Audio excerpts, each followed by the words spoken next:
Good evening. Welcome to the Milton Planning Board meeting of December 1st, 2011. This is the 9th meeting of the fiscal year. I am supposed to state that this is being both taped and broadcast. I'm Emily Innes, chair of the committee. Alex Whiteside. William Clark, Planning Director. Granny Lynch, member. Peter Jackson. Ed Duffy, member. Great. First item on our agenda is the approval of the past minutes, which would be the minutes for November 21st, 2011. Anybody have any changes? I've got a few changes. In the Deer Run Lane discussion, Yes. the reference to Deer Run Lane as a driveway is, of course, incorrect because it's a street. So I have a change here. Okay. Call it the lane. I call it a street. Okay. All right. So we have, just to quickly read it. You want to? Right. I'll read it quickly because it's not very long. Paul Sullivan was present and explained his request to decrease the pavement width from 16 feet to 14 feet for the street. Board member Jackson made a motion to approve the reduction to a width of 14 feet. The board voted unanimously in favor of the change. Okay? And on the previous page, there's a of that we don't need. Oh, and the first line under 1, administrative task, planning board approved the meeting minutes, not of the meeting minutes. I would also say that in that next paragraph, the board confirmed future meeting date of November 21st. We can probably take out November 21st because these are, in fact, the minutes for November 21st. Excellent, Bill. Any other changes, Thanks. comments? I move they be approved as amended. Okay, Second. all those in favor? Aye. Okay. Our next few meetings are, or our next two meetings, December 15th, which will be here at 6:30 p.m. And then our next meeting after that is January 12th. And I just want to let you know that Pulte Homes will be coming in to meet us on the 12th. They will not have any items of substance for us yet. It's just a chance for them to get to meet us and us to meet them. So they'll be on our agenda at 6:40. They are the lucky winners of the Governor Stoughton. Governor Stoughton Yeah, win. so they're getting ready to bring stuff to us, but this is just an initial meeting.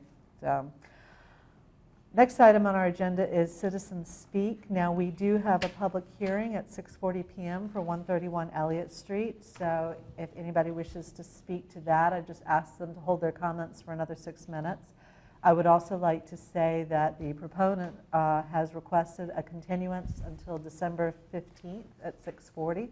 So he will not be joining us today, but because this is a public hearing. He is due here at 6:40. Oh, he will be here at 6:40. Okay, so you can hear. I stand corrected. However, he will not be presenting anything today. We will have that on December 15th, but he will be here to hear the comments, and because it's a public hearing, those comments are, of course, part of that whole process. Is there anybody else who wishes to speak on anything other than 131 Elliott? All right. In that case, we have several items of old business, which are the articles for the annual town meeting, which is May 2012. We have a couple of items of new business, which we can have. Actually, we probably have enough time to begin the discussion on the budget. You should all have received our budget in your packet. The warrant committee requested a level dollar budget. So you'll see that for fiscal 2012, we are not presenting a level dollar budget. Why are we not presenting a level dollar budget, Bill? Oh, sorry, I'm looking at the wrong one. Fiscal 2013, I apologize. Fiscal 2013, which the main portion of the budget, the personnel services and the general expenses, is the same as last year, so $17,007. That's broken into personnel services of $15,191 and general expenses of $1,816. What happened there is, in order to accommodate salary increases such as steps and lanes, the general expenses had to go down, personnel services had to go up in order to meet the $17,007 limit for the level dollar funding. There's also a new line item in there, a master plan of $150,000. That is in there. We're actually going to discuss the article potentially for requesting that town meeting appropriate funds for a master plan. That would be through a separate article and not through our budget. The number's in there just to give the warrant committee an idea of how much said master plan might cost. And that's what we have. Do you have any questions on the budget? Well, if we're not requesting $167.07, we shouldn't say that we are. I mean, if it's a separate item, the master plan, it should be not in our budget. We could put the $150,000 in a narrative, You know what? to the article rather than in our I budget. think that would be better. Okay. I don't particularly want to, I mean, I think that Confuse we issues see in the what budget. happens. We see what happens with that. I mean, I think that we should have a level budget as requested. All right, anybody else? Is that agreeable to everybody? I agree. Okay, that's fine by me. All right, so Bill, the budget would change to 17,007. Any other comment or discussion? Do I have a motion to approve the budget as amended? I move that. Do I have a Or second? I second that. All right, any other discussion? You're taking this too quickly. We have 2 minutes to kill before 6:40. Just one thing, Madam Thank you, Chairman. Bertie. Yeah, I knew you wanted. Page Yes. 3, Yes, our former senior administrative clerk, yes. leave her name in? Yeah, you leave the name in because it's the position that, It's filled. yeah. Somebody's going to fill it. Yeah, right. And we have until January 31st to amend this budget, so we could, the budgets are actually due today. We could amend the budget for the new name prior to January 31st.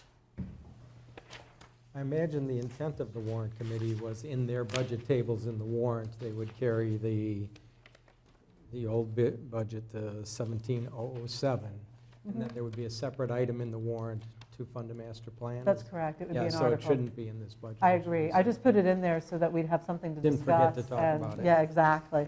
It was a good way of reminding it. Something about a six-figure number actually catches people's attention. So, anything else? All right, all those in favor? All right. Aye. Okay, that was unanimous. Bill, if you can send that out before midnight, we'll make our deadline. All right, and we are 1 minute away from our public hearing. I have a filler. You have a filler, give us your filler. Today is Robert D. O'Leary's birthday. For many years, he was the town council for Milton. Oh, Also, on the good news, George Thompson had been quite seriously sick, and he's doing much better. excellent, Good. on both counts. Yep. So, thank you very much. Anything else for the remaining 20 seconds? 6:40. You don't have to. Okay, so we're going to open the public hearing for 131 Elliott Street, and I see, Mr. Connolly, you're here to observe, and we are going to be continuing the hearing until the 15th, correct? Okay. Does anybody wish to speak to 131 Elliott? Okay, come forward.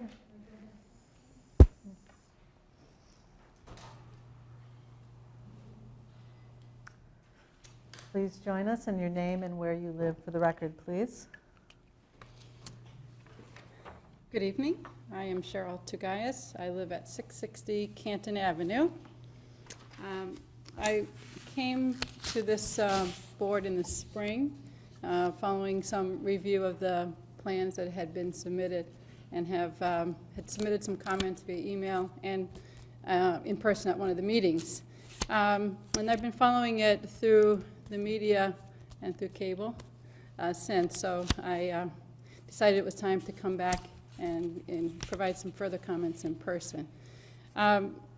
Particularly of concern of late was learning that there is the potential for the additional FAR to be granted, which my understanding is was linked to preserving historic elements of the site, including the tree that was taken down. So I think that is of concern in part to because of process, and in other part it has to do with the scale of the building and the mass of the building, which are issues that I raised before. And in preparation for coming to the meeting, I asked Emily and Bill both if when I couldn't find on the website updated plans, I asked them if they could forward plans to me. And they kindly forwarded renderings to me, which show nice images, but they don't address in a scale, they don't address scale and massing in a way that allows you to truly evaluate the scale. And that would be, dimension drawings. So site plan, floor plans, building sections, and building elevations, which show the building in its context. Something which I suggested, I think, last spring, and which I don't think are yet available. So I think it's important to continue to advocate for those, because I think it really will help evaluate the scale. And particularly where the building is positioned on the site, there are parts of it which are set back from Elliott Street pretty substantially, but how far it's set back on Central Ave and from the T station. I still have concerns about having blank facades on Central Ave and at the T station, which behind that blank facade is parking. My understanding is that should really be commercial space, and that would help activate that sidewalk and that intersection. The bike trail is going to be extended. That's an active area for people biking. It could be a great opportunity for somebody to hop off the trail and take advantage of retail in Central Ave area. But if it looks uninviting, it won't be something that people will be inclined to use. And then lastly, I think I raised an issue about retail service and parking and how that would be handled, and how truck deliveries might be managed. And I think those are important, because it's one thing to say you're going to make a commercial space or a retail space, but if you don't take into consideration the needs of those retailers, then they may or may not choose to come there. And so it's important, I think, to plan for that at this stage in the project. Thank you. Thank you very much. Anybody else wishing to speak? Please come forward.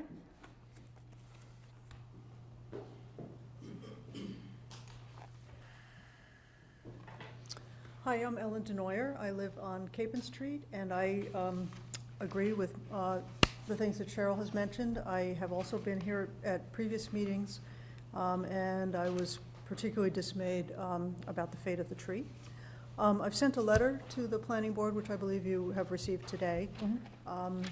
I won't go through it all in detail, because I understand, the project is not on the agenda tonight, but Oh, it is on the It agenda. is. This Well, is it the is. public hearing. You're Okay. welcome to go into as much detail as you like. anyway, my concerns are that I think the building is too big, that it doesn't fit into the context, and that the developer has not been a good neighbor. And I can go into more detail on all of those, but I would request that the planning board require the developer to comply with the zoning, particularly things like the FAR, the commercial space, setbacks. I think I agree with Cheryl, additional drawings and information are really necessary to understand the project. In particular, I feel that it would be very helpful to see, for instance, an elevation of the project looking along Central Avenue, and to see the height of the proposed building relative to the height of the buildings where Esprit de Vin is. And I think many more drawings are required to understand the project and to appreciate what I believe to be true, which is I think the building is too big.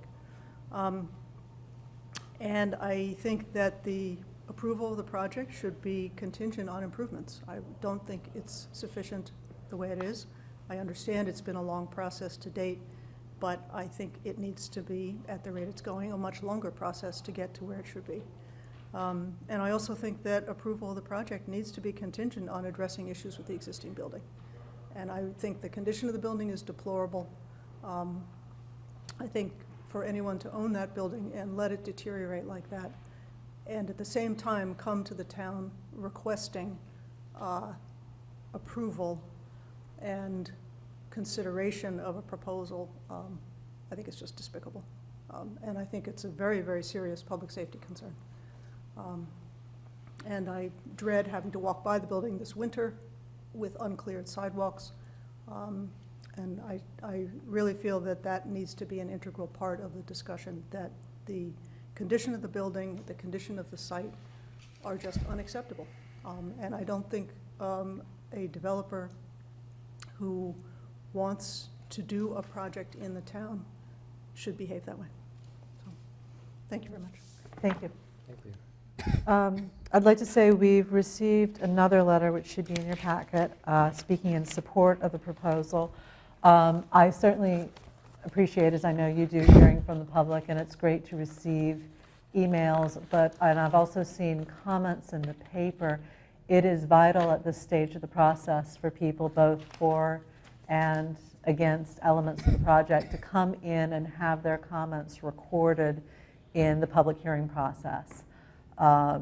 It's nice to see that there are comments happening and letters in the newspapers, but those can't be part of the public process. Those comments must come here if people are concerned or if people are happy. And to date, we haven't heard a great deal from the public over our last couple of months of meetings. And this project is really at the stage where we need to continue to hear from people about their concerns or about the things that they like, and have those part of the public process. So thank you to both of you for coming in. I appreciate that. Yes? Sorry, may I add a comment? Sure, come on. Public hearing's still open. Sorry, to your point about community participation, I found it very difficult to get information about the agenda for this meeting. And the agenda, I was unable to find it on the website, the town website.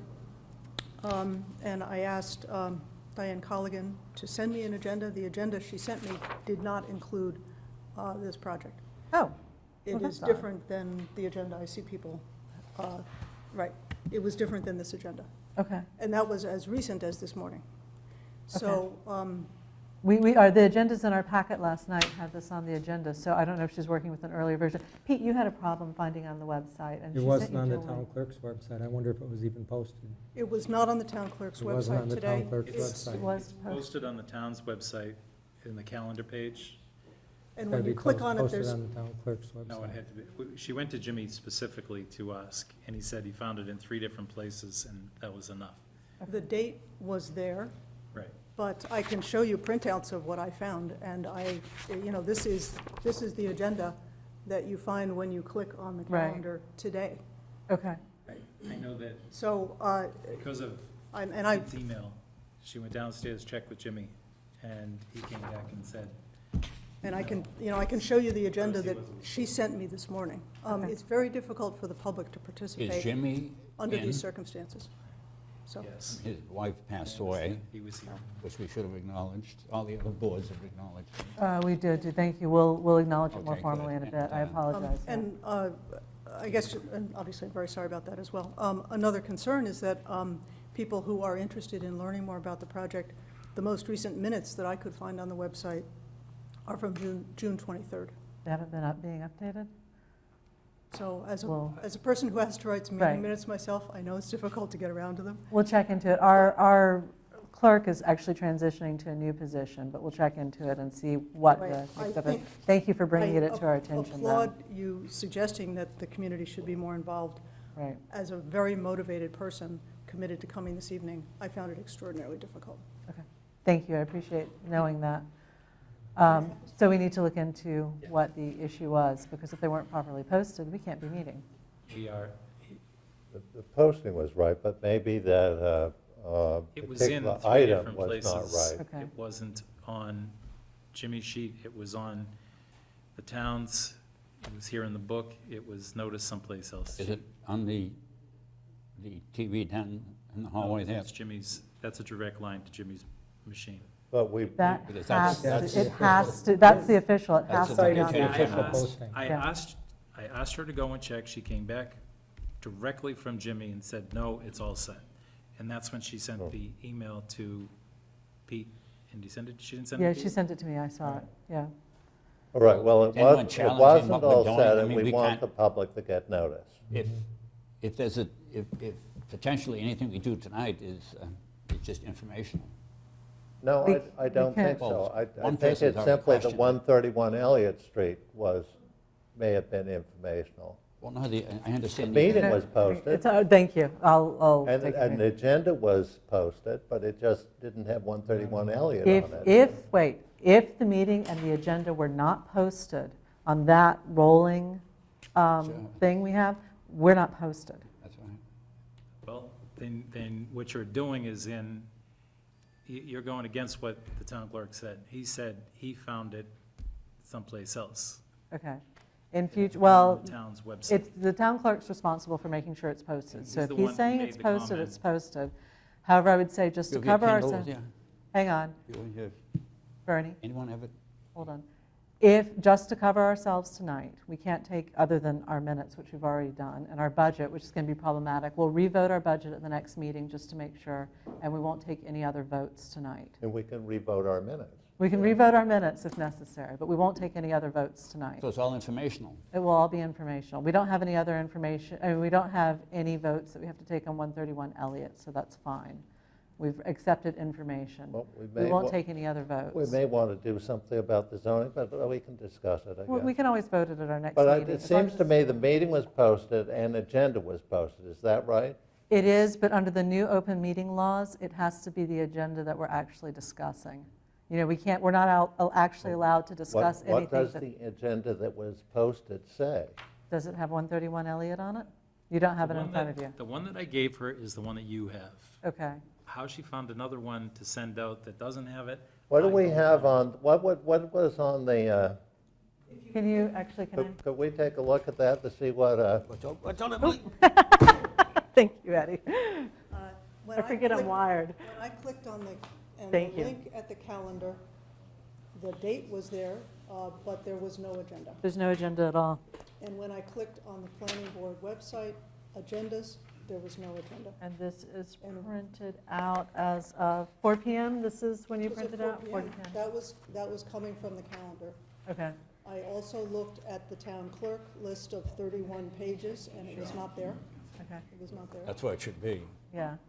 what is that revolving thing? That's the agenda that That's Jimmy the same puts. thing. If it's not on the website, it's not on that. This is the new open meeting law situation where you have to put everything you're going to discuss and even Yeah. backup material that you're going to discuss at the meetings. So, And I can give you a copy of the agenda that Diane I see sent the me. one she sent you? Yeah. And this, she sent me a link to this on the website, but I could not get there on my own. Okay, This thank one, you. this one is not the right one because it's an old, Right, It's an old version, okay. I- so- I because there's things questioned on her. here that were not even there. I All right. questioned her because it said the next meeting was November 10th. Okay, so it's super old. Well, I apologize for the mix-up to you, Well, you so. know, I understand people make mistakes, but, Right. and, you know, I'm not trying to demonize poor Yep. Diane here, but Right. if you want the public to attend, there needs to be much better. We need to make it a little bit easier. Thank you very much, I appreciate that. Okay, so for today, no more votes on anything. We'll go through the materials that we have, and then we'll finish the meeting. All right, anything else on 131 Elliott? If not, we're going to continue the public hearing to December 15th, 2011. At what time are we continuing it to, Bill? Do we have anything else set up for that date yet? On the 15th, yeah, Says- 7 o'clock. 7 o'clock? Yep. Okay, 7 o'clock on the 15th. Thank you all very much Says for 6:40 attending. on that. No, it says 6:40. Oh, it does say All right, 6:40. 6:40. Never 6:40, mind. let's be accurate. 6:40. Thank you, Bernie. 6:40 on the 15th for 131 Elliott Street. Okay? Thank you all for coming. Next item on the agenda is discussion of potential zoning articles for annual town meeting. No discussion, no votes. what about 597? That is a potential zoning Oh, article okay. for our town meeting. It should have been under that. Okay. Do we have anybody here from 597? Because if not, we'll I go have on to the next item. I have a proposed article, which I said I'd write. Did I give it to you? Why do I have? It's in our packet. Oh, we have it. It's on the table. It's on the table. Is this the historic preservation says- On the overlay? yeah. table, All right, Let so me why don't just- you walk us Let through me that? just run through what I've It was in our packet. asked. I'll take Okay. a copy, Al, if you have one there. It's in your Do we packet. have, See if it- does one Jeanette from have one today. of these? Yeah, I know, I thought I saw it earlier. On the here? table. It's on the table, apparently, under, at the It'll look very like bottom. this. Okay, Bottom. yeah, I got it somewhere. You can have This it. next one? I have Yeah. it, thanks, Al. Okay. We say in a residence A, double A, B, or C district, on a lot which has no less than 60,000 square feet, and the St. Elizabeth's parcel has, how much, Bill? 61,000. 61,000 exactly, plus, and a frontage of no less than 475, take out the square, 475 feet, of which no less than 250 feet shall be on a state highway. And the St. Elizabeth's parcel has 490 feet of frontage, and it has 260 feet of frontage on the state highway. And containing a building of which all or a substantial part was constructed before 1875, in which the Historical Commission deems historically significant and important for preservation. And the St. Elizabeth parcel has a building built in 1870, coincidentally. Anybody Was it interested in it? 1870 or 1830? Was it 1830? I think it was 1830. You could Well, drop it back a few more I years if could, you but wanted. 1875 has a certain ring to it. There's It only one does. building, there's only one property that meets this. Okay, the planning board can I've got issue a one. special permit for historical preservation planned unit development. Yes.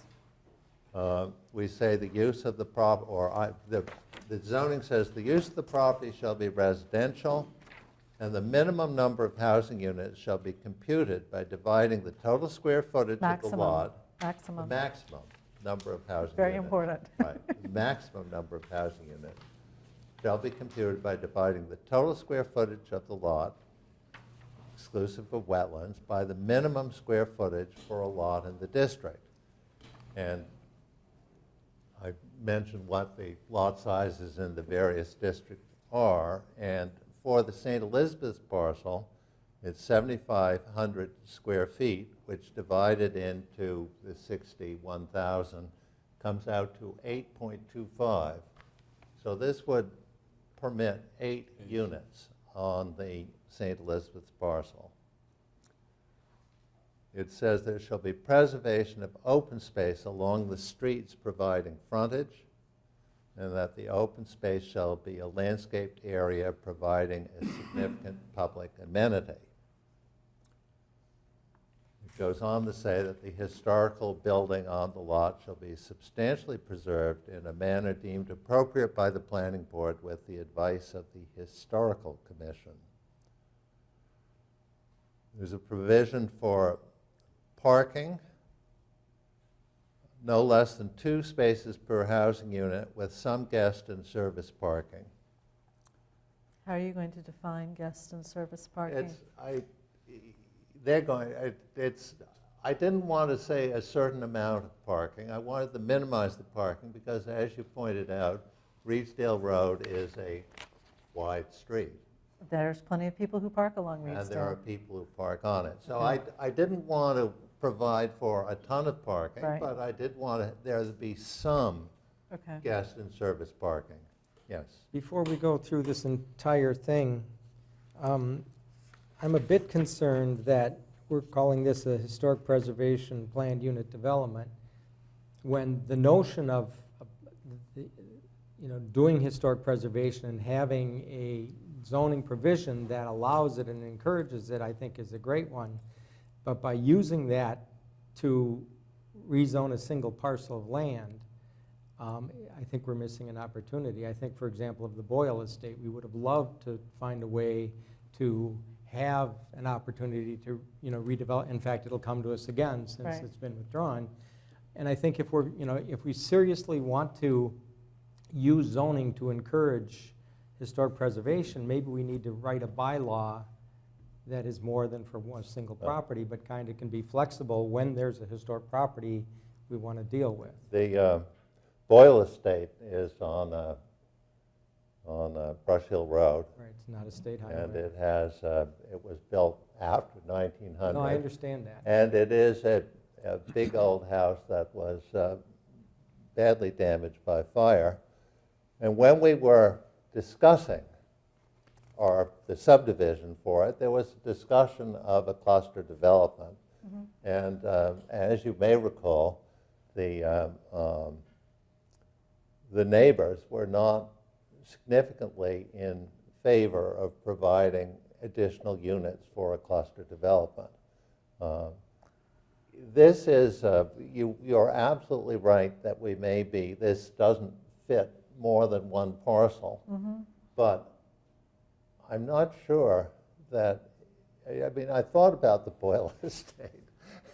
I said, how would this work with the Boyle estate? And it wouldn't work at all. Are there other properties for which something like this might work if we expanded the definition of historical preservation? There are, I don't know of State highway. any historical State buildings highway. being. Ignore the state highway for the moment. I think Pete's point of making this a broader idea is a very interesting one. So take out the bit about the state highway and just think about the idea of, are there other historical properties in town that we want to preserve, and is there a way of doing that that would include this and also include other properties? I would, Can we broaden this idea? I don't think that this is broadenable. Is that a word?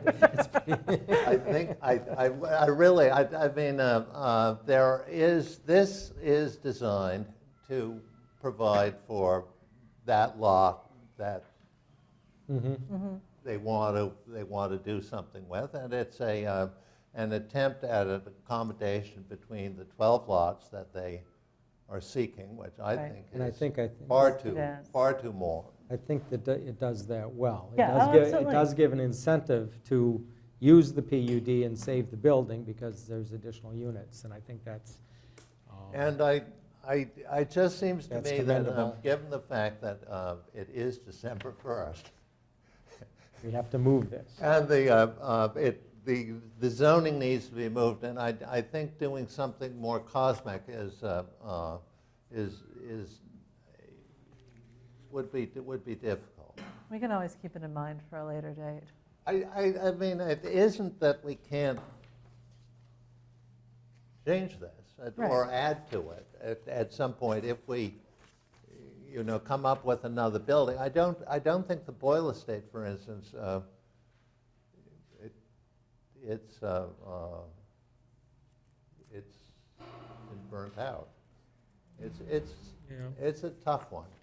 It is a tough one. It's worth thinking about, though. I mean, we still have the public hearings, the warrant is opened and closed in the first week or so of January. We still have to have our public hearing after that. And as long as the changes are within the scope of the article, we have some flexibility to make changes after the public hearing.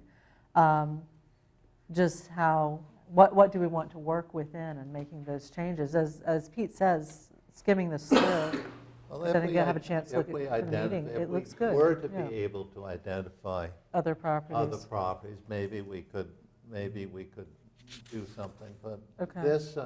this works for that particular site, and it actually doesn't work for any other site.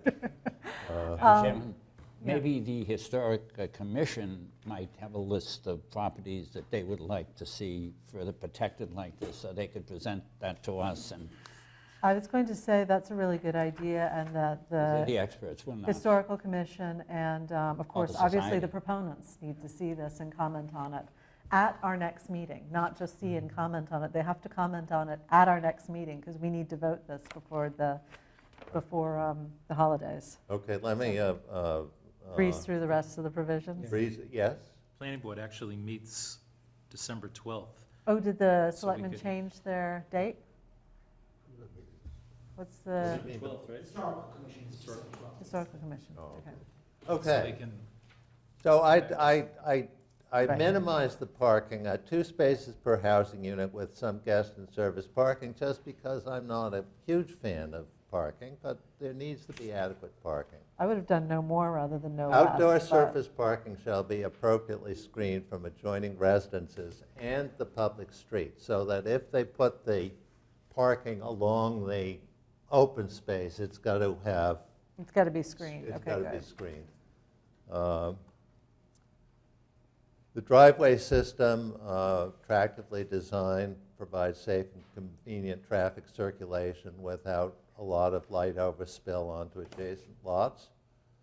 Housing units shall be in buildings, each of which contains between 1 and 4 housing units.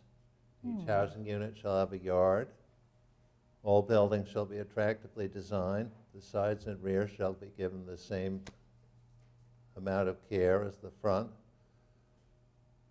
The building's going to be in design harmony with neighboring properties, and landscaping shall enhance the buildings.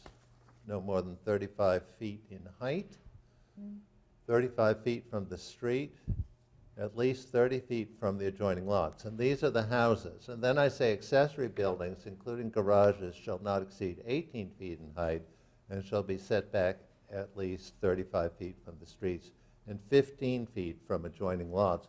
And my feeling here is that if you can put the garages along the lot lines, they will provide Screening. buffering, Yeah. as long as, and there is the requirement that they have an attractive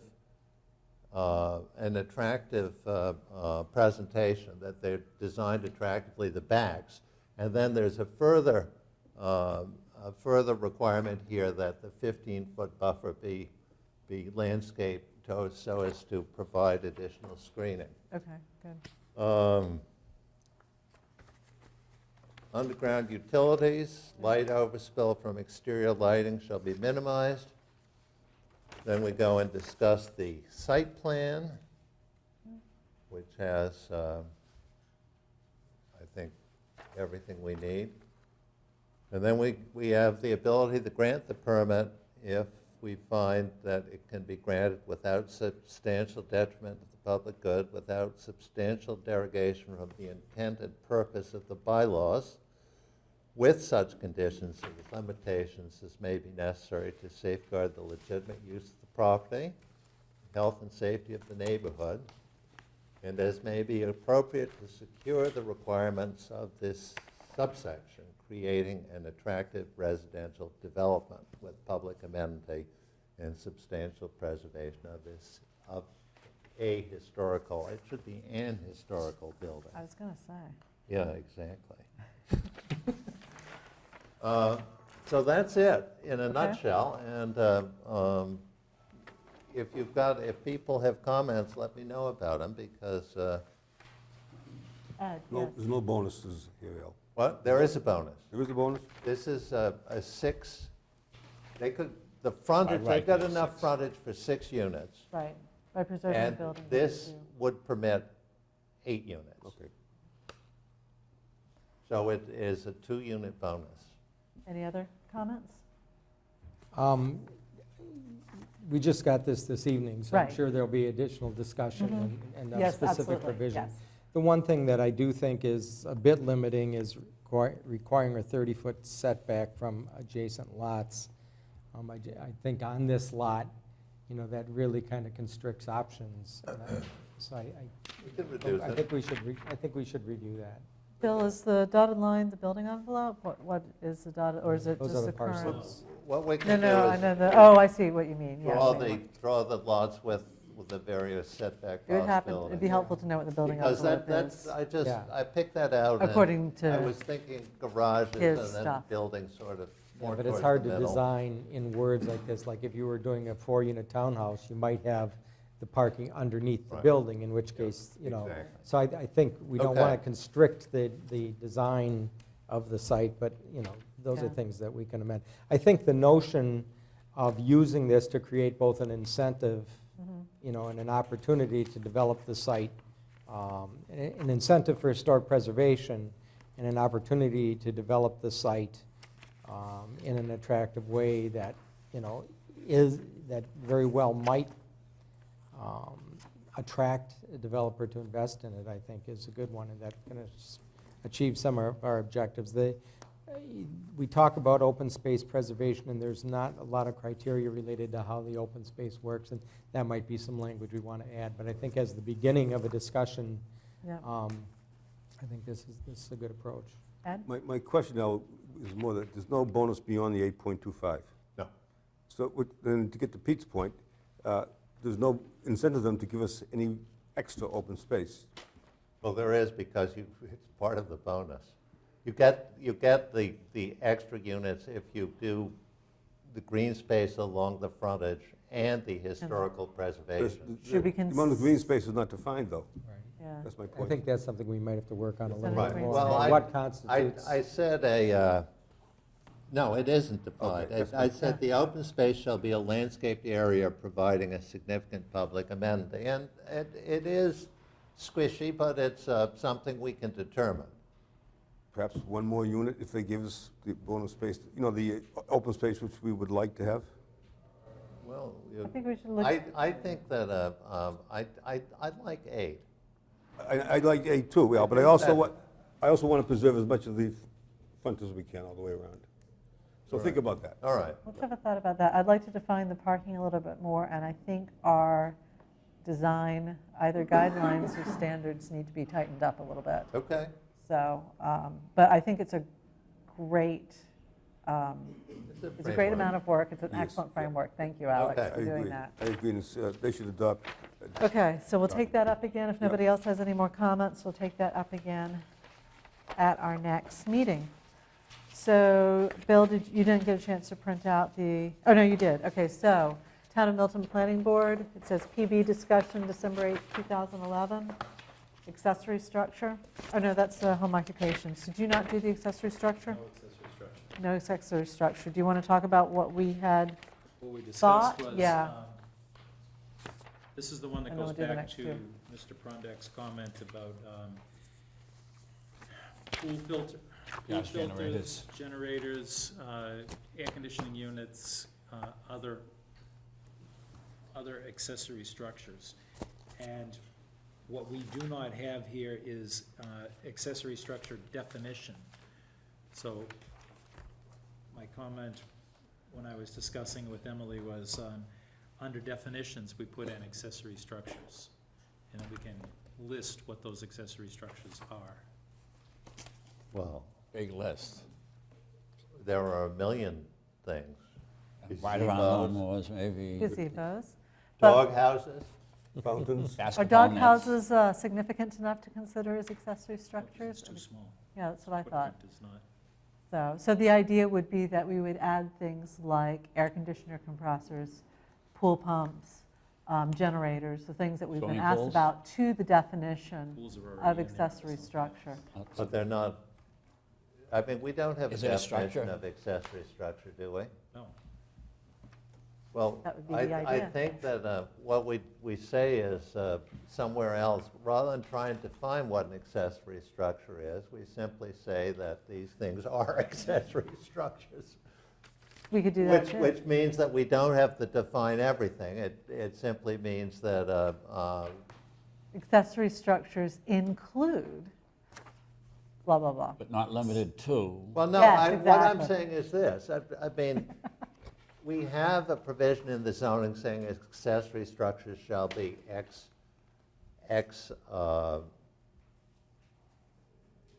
okay. Yeah. All right, well, Yeah, I'd like to see? look at this a little bit. You thought you might. Maybe you could give me what you've done, because I Look to I see what told you Concord last, and I told Lexington you, does, I how told they- you how last they time that tackle I lost my, isn't that right? Someone probably took, Somebody has your zoning book and my master plan book and is sitting there reading them trying to get to sleep. So, you need a new copy of the no, zoning? no, I just need to see how he's approaching this. I lost his comments. Oh, yeah. Okay, so, The thing that I don't understand, and I guess I'd like to hear from him on what the issue is that he's coming up against, that he's having trouble dealing with, because I don't understand how much leeway he has in reviewing a set of plans to suggest, does he really need us to put it in the bylaw, or can he just review a set of plans and say, why don't you move your air conditioner over on this side? but if the air conditioner isn't an accessory structure, Then I they think, can Those put are the it, things they he's can put talking it, about. they can put it in the setback area. right, Sure, right up exactly. And against so the lot line. presumably he's Right up- getting right, complaints from exactly. people that it's in. But can't he review a, They wouldn't, Proposal. they wouldn't even put it on the plan. Because it's They don't not, have to. yeah, it's not an show it on issue. the plan? Yeah. Okay, so he So doesn't we'll, have well, Mr. well, Prondek had the question because he's getting air conditioning units and generators. Right, The I have mine. day of the last meeting, I just happened to get a call that a builder in town wanted to know about a geothermal pump and a generator. What's my setback? We don't have an accessory structure setback for that kind of, But don't we have any accessory, we have for No. buildings? We do for buildings. Because- Here- talk about building, period. Here's his actual Buildings include question. structures. Yeah, his actual question is there a need to add accessory equipment such as air conditioning, condensers, pool pumps, and heaters and other similar equipment to the definition of accessory structures? Currently, these are not regulated. Right, and so if that's really what it is, then adding that language. Right, You know. would regulate and that. we could put in similar, you know, right. mechanical or similar building elements, and then have it covered under our accessory Yeah. structure bylaw. That we seems don't- the Makes some simplest sense. way of dealing with it. Well, we don't have a definition currently, so. We do not, no. We're not going to, it seems to me that trying to define it may not be the best way to approach it. But we'll maybe discuss this at the next meeting. Okay, Alex, so why have a- reinvent the wheel? Why don't we just check with similar towns, see what they've done? Let's do a little plagiarizing. I think this is, plagiarism is a great idea. Absolutely. unless you're in an academic environment. We'll keep that in mind that you said that. Okay, anything else on accessory structure definition? All right, are we ready for home occupation? If not, we'll move on to, well, we can do the bed and breakfast article. Well, That'll cheer you guys up. But you know, before we start that, and before I forget again, because I've now got it in front of me, I think that we should have, and Bernie was quite right to remind me because I did not write this down on my schedule, I think we should have a minute of silence for Jim Mullen's wife. I believe, Kathleen, I believe the service is tomorrow at 9 at, is it St. St. Agatha's. Agatha's? Okay, 9 that's what I o'clock, thought, St. 9 Agatha's. o'clock at St. Agatha's. So if you all don't mind, we'll just have a quick moment, or we'll have a full moment of silence for Kathleen Mullen.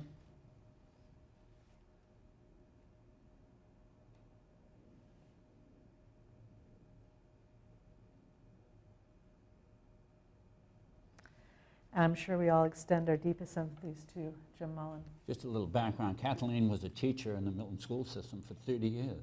Oh I my didn't realize goodness. that. No, I didn't know that either. That's, And, she was a town meeting member in 2 precincts. She was also on the Milton Housing Authority. that's an impressive record of service. Right, and Yeah. the mother of two very lovely daughters. Well, our deepest sympathies to their family, so. Bed and breakfast. So I had a look at our zoning, and I had a look at what other towns were doing, as did Bill. And he informed me that much of the zoning in Massachusetts for bed and breakfast were, I believe his term was something on the order of squishy. So I went to Connecticut, had a look at 3 towns in Connecticut, and I did look at Nantucket, which actually defines them as guest houses rather than bed and breakfast. So, That's not in Connecticut. no, I did go back to Massachusetts, is what I'm saying. Sorry, I should have been more clear. Nantucket is in Massachusetts, and they have guest houses, not bed and breakfast. So I looked at Kent, Hamden, and Farmington, Connecticut, all of whom had bed and breakfast, and took a look. And actually, their zoning on bed and breakfast wasn't particularly strict. They had definitions, so I pulled out the definitions. Kent has sleeping accommodations within an existing dwelling limited to 3 bedrooms for paying guests and the serving of breakfast only for such guests, provided the owner of the dwelling shall reside in said dwelling. Hamden didn't actually define bed and breakfast, or at least not in what I could find online. And Farmington defined it as a single-family residence in which no more than 6 rooms are rented for compensation to transient guests. None of the rented rooms shall contain kitchen facilities as defined as having a standard size range and refrigerator. Kent goes on to repeat the same thing under special permit uses. So you are required to get a special permit from the planning board in Kent, and then defines parking requirements. Hamden also, and this is at the end of your package, also requires a special permit for the bed and breakfast use. It does not define parking requirements. And Farmington it's a special permit use and does define parking requirements. Nantucket didn't have a definition, but they did define, and they didn't have a specific use, special permit requirement, but they do have parking regulations. So I looked at our zoning and I saw that there were two possible ways of doing this. And I gave some base language which needs work. So I bolded where I changed it. The first option is to define a bed and breakfast under section 11, or section 3A, adding a new 11. This would be the same way that the home occupation bylaw was dealt with, and uses similar language. Option 2 would also add a section 3A11 and then require it by special permit. So if you do it as a home occupation bylaw does it, it would require only a certificate from the town clerk. If you do it under section 6, area regulations, you would add a new subsection in and it would be a special permit by the planning board. Obviously, the special permit by the planning board would require the public hearing and the usual procedures for our special permit process. The home occupation-based bylaw would simply, its application to the town clerk, it would require no public hearing. It is a much simpler method of putting a bed and breakfast, but it does not allow a public process. And so I offer those two options. What I'd be happy to do is either further explore both options. Obviously, we're not voting on anything tonight, but if there is a general feeling that one option is preferable over the other, then I'd be happy to tighten up the language on whichever option seems preferable. And that's what I got for you. It's a good start. It was meant to be a start and just basically open up the floor to discussion on something that was a little less nebulous than let's look at bed and breakfast. I've got a couple of questions. Please. I did review this. Under your definition, Yes. where it says serving of breakfast only for such guests, does that mean they can only serve breakfasts or they can only serve those guests? It could mean both, as a matter of fact. I mean, as it is, it's That was taken directly from Kent. You'll notice it's limited, and that's key. One of the reasons I say that is typically I go to bed and breakfast and you arrive there in the afternoon or something and they'll have, wine and cheese for you or something like that. So under this, Boy, they you go to couldn't good bed and serve. breakfast. Well, but I just don't know. Yes, I yeah. understand that they don't want people coming in and having Yes. breakfast as a separate activity other than as part of their, accommodations. Right. But My reading of breakfast only for such guests is only breakfast and only for the guests. I am flexible on that. I also put limited to 3 bedrooms. I'm think flexible that's on good. talking about the number, but I think 3 bedrooms looked reasonable given the sizes of the houses we have here. I think that's good. I also feel that the owner of the dwelling should reside in the dwelling. I do not, that is your traditional bed and breakfast, and I personally prefer that definition, that it is an owner-occupied bed and breakfast. The only thing that I see, if, part of this is to preserve older houses and things like that. I mean, if someone retires and goes to Florida, but they want to keep their property here and they hire somebody to manage their bed and breakfast for them. I personally don't like that idea. That doesn't mean that I'm not open to discussion on it, but I feel that it is more, people would be more comfortable with the idea that the owner is remaining in the home and is there on site if there are any issues. That's how I see it. Again, completely open to discussing that. In the second option, which was based on our condo conversion bylaw with what seemed to be pieces that were not relevant taken out, I do restrict, or I suggested restricting the bed and breakfast to 1 building on the site so that you could not have, you could potentially have your owner living in the barn, converting that to residential, assuming they could get the variances and all of that. But you couldn't have a bed and breakfast on a site that had a house and a barn and have the bed and breakfast and, 2 barns maybe. Why would they need variances if it's allowed by the zoning? No, what I'm saying is I don't allow it by the zoning. So according to If they want to put the bed and breakfast in the barn, they can do it under this. No, it says the building. It can only be the primary dwelling. In the Oh, I thought in the you- condo conversion bylaw, it allowed buildings on the site to be developed into condominiums. This, I took out buildings and said the building on the site. It's the primary building. They would not be allowed under this, and if I've missed a couple of words, we can fix that. But under this, it would Well, not says allow. any building on the parcel built prior to January 1st, Okay, 2011 sorry. may be converted to bed and breakfast That was the bit that accommodations. I missed. There are a couple of others where it specifies that it's one. You'll note in section 6, it also says, no new building for bed and breakfast accommodations shall be constructed on the parcel. But we can authorize accessory facilities and structures. That part's from the condo. It may not be relevant. So, I'm of two minds of this, which process we go through, because the idea of people being able to convert to bed and breakfasts in a neighborhood without the neighbors having an opportunity to comment, which, the permit through the town clerk's office would allow. But at the same time, I don't think either my personal feeling is I don't know if we want to get in the business of conducting public hearings and special plan review for bed and breakfasts, and I can't imagine that the ZBA would really want to take on that kind of duty. So I don't know how to do that. I will Do it. note that the other three the three Connecticut towns, it was special permit by the planning board for all three of those. So there is precedent for it being a special permit by the planning board. On the other hand, it is a little bit more onerous. And the reason I bring it to you tonight is we've got a couple of weeks to think about it, and maybe people will give us some public comment. Would it be a site plan review? We could Or do site plan limited. review. The problem I have, currently, as you point out, you can run a bed and breakfast as long as you probably need a common fiddler's license in order to serve breakfast. The Board of And Health's you going can't to have get to that. You involve. can't get that in a residential zone.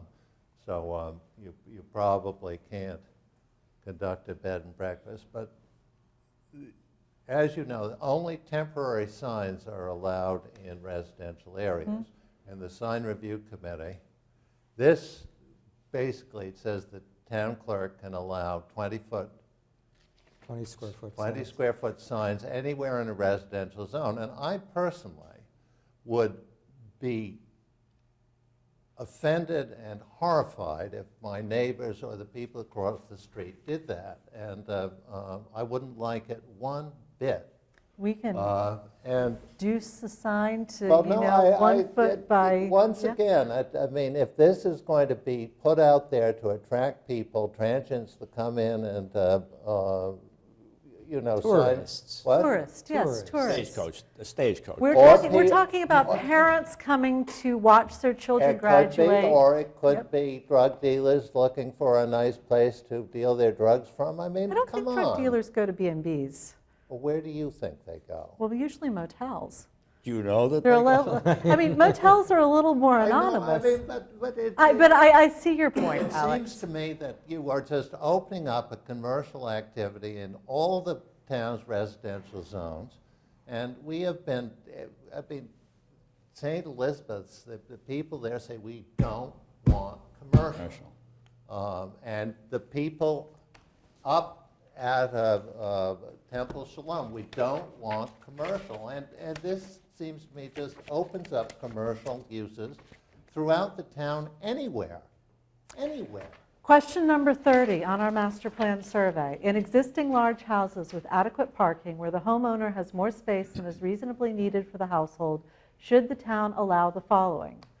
Condominium units, yes, 57.1%.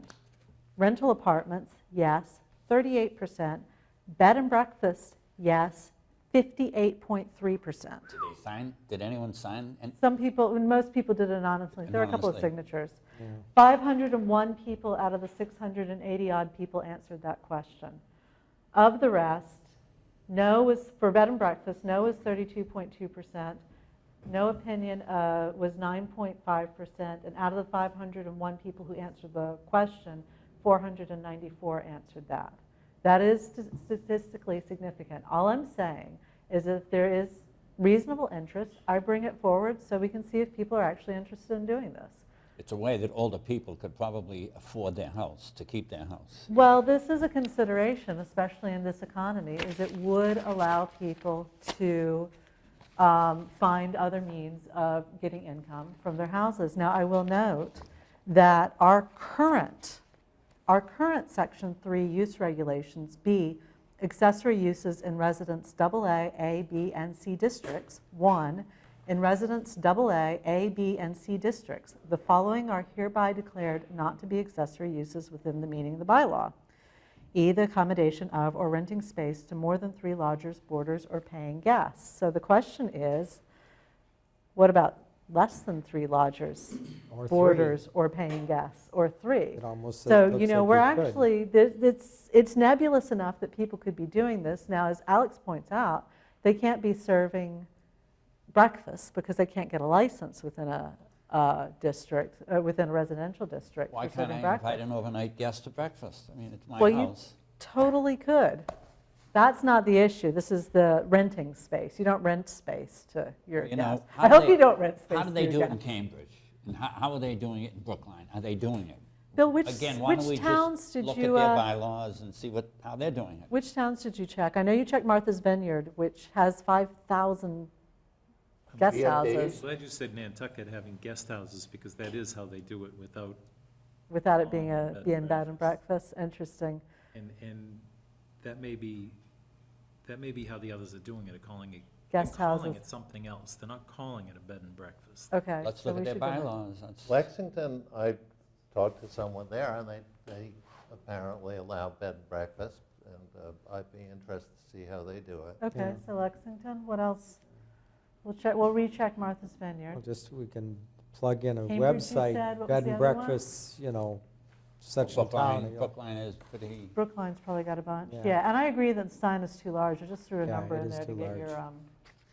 your reaction. And we could make the review of the sign, to the sign review committee Absolutely. too, or ask them to, put guidelines together in their sign handbook to which that might apply, because I wouldn't want things all over. But the question is, That's why I limit it to the one per question property, is this a too. permit through the town clerk's office, or is there a public process, I think is an important one. Well, the Yeah. town clerk would issue the sign under this.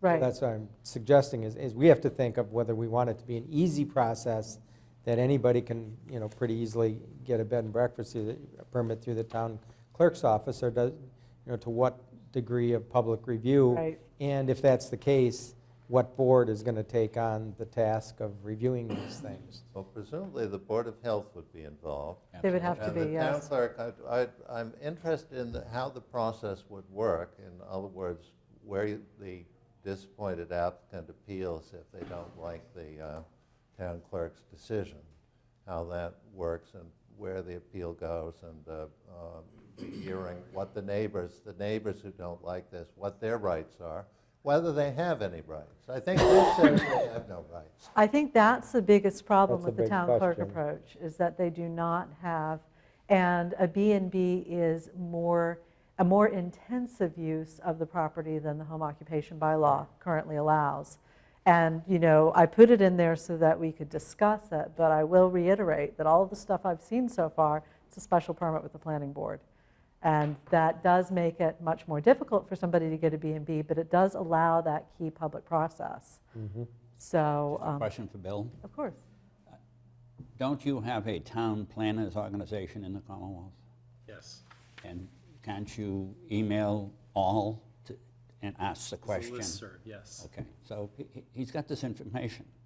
351 cities and towns, I'm sure there are, well, whatever towns have. Whatever number there are that are signed up for it.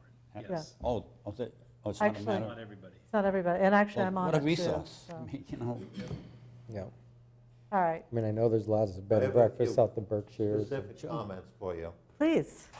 Okay. Which page, I should have Let's numbered do it. option one. Option two is ridiculous.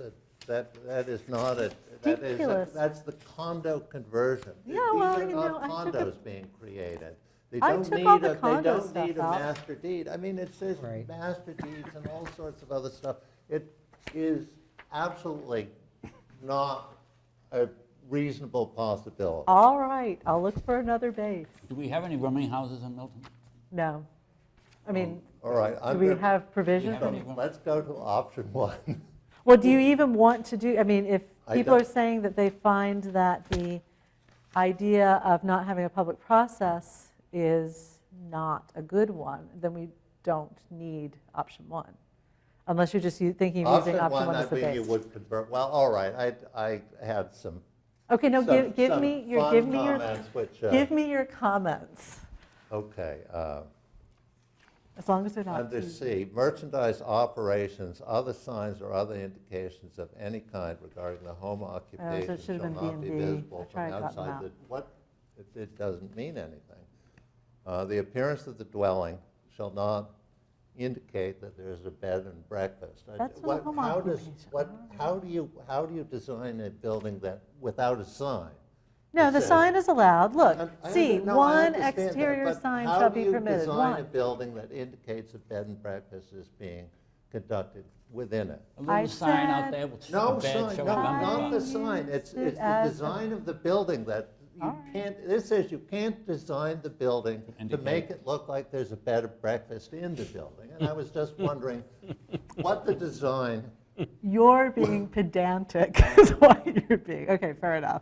bed What and else? breakfast shall not create noise, odor, dust, Discernible at any boundary of the lot. and it shall not create any electrical disturbance affecting. This is electrical actually appliances in the home occupation bylaw, I'll have you located know. on and it shall not create any hazardous or potentially hazardous. That I is think home, this that is the current home entire occupation section bylaw. is unnecessary. All right.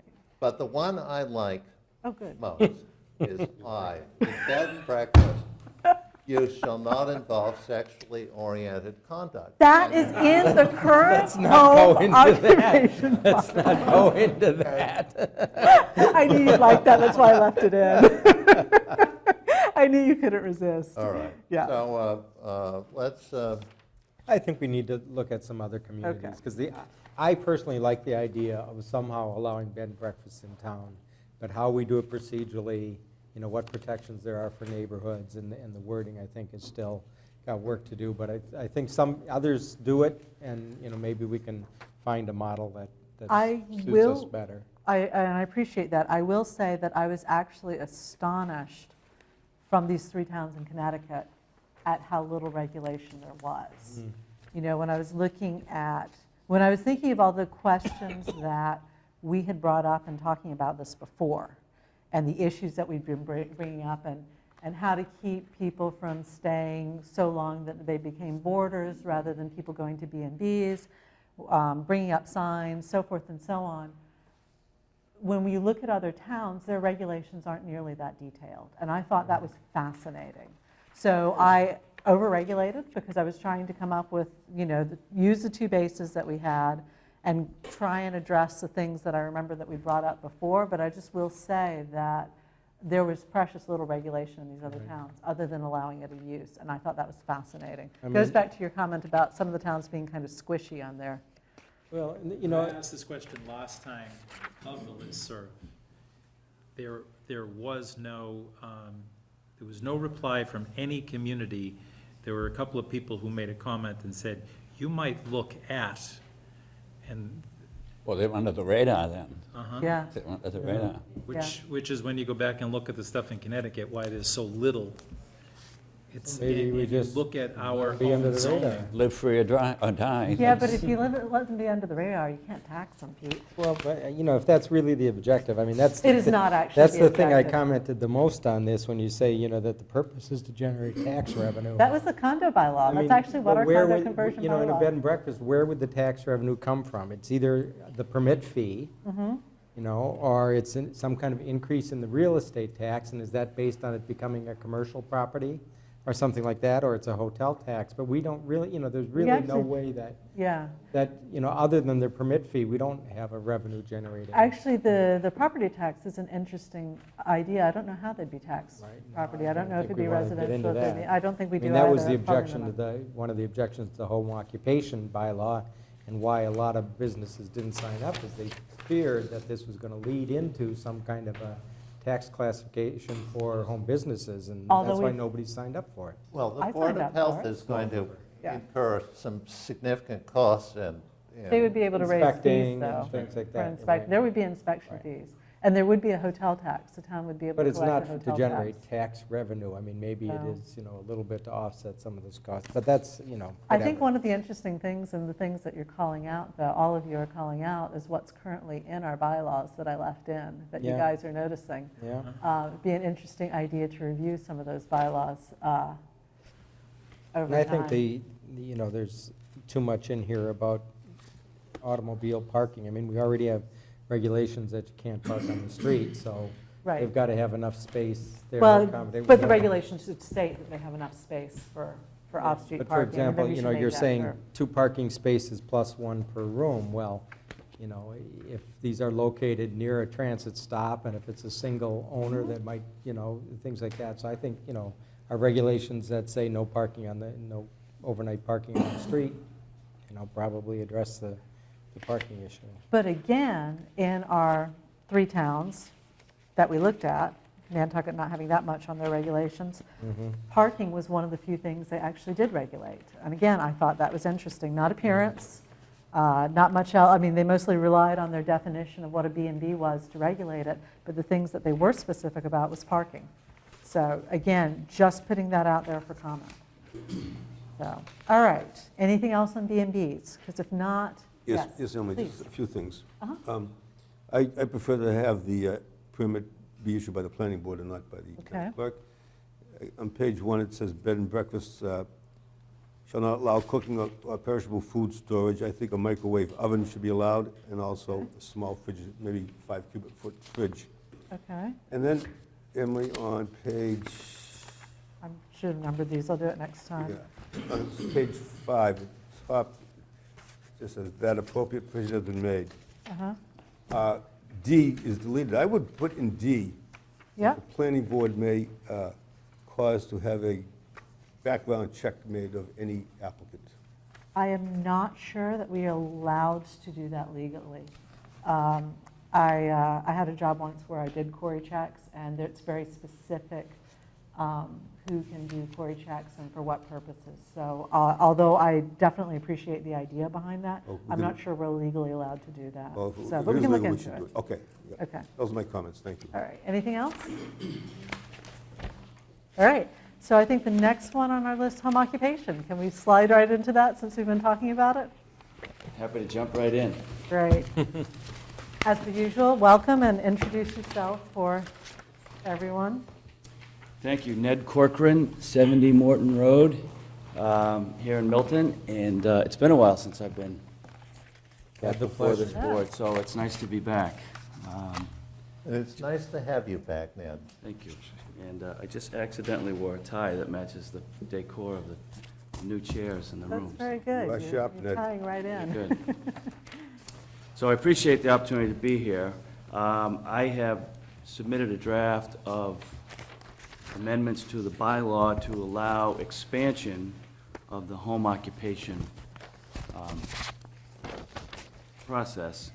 And really, and I think picking up on some of the comments on your last discussion with respect to bed and breakfast, I think that the notion of either introducing a bylaw to allow bed and breakfast or other expansion of home occupation, I think it's important that there be public process. I think the town and neighborhoods need protection. I think it's incumbent on those who would apply to have spent their time with the neighborhoods to make sure that what they're coming forward can work.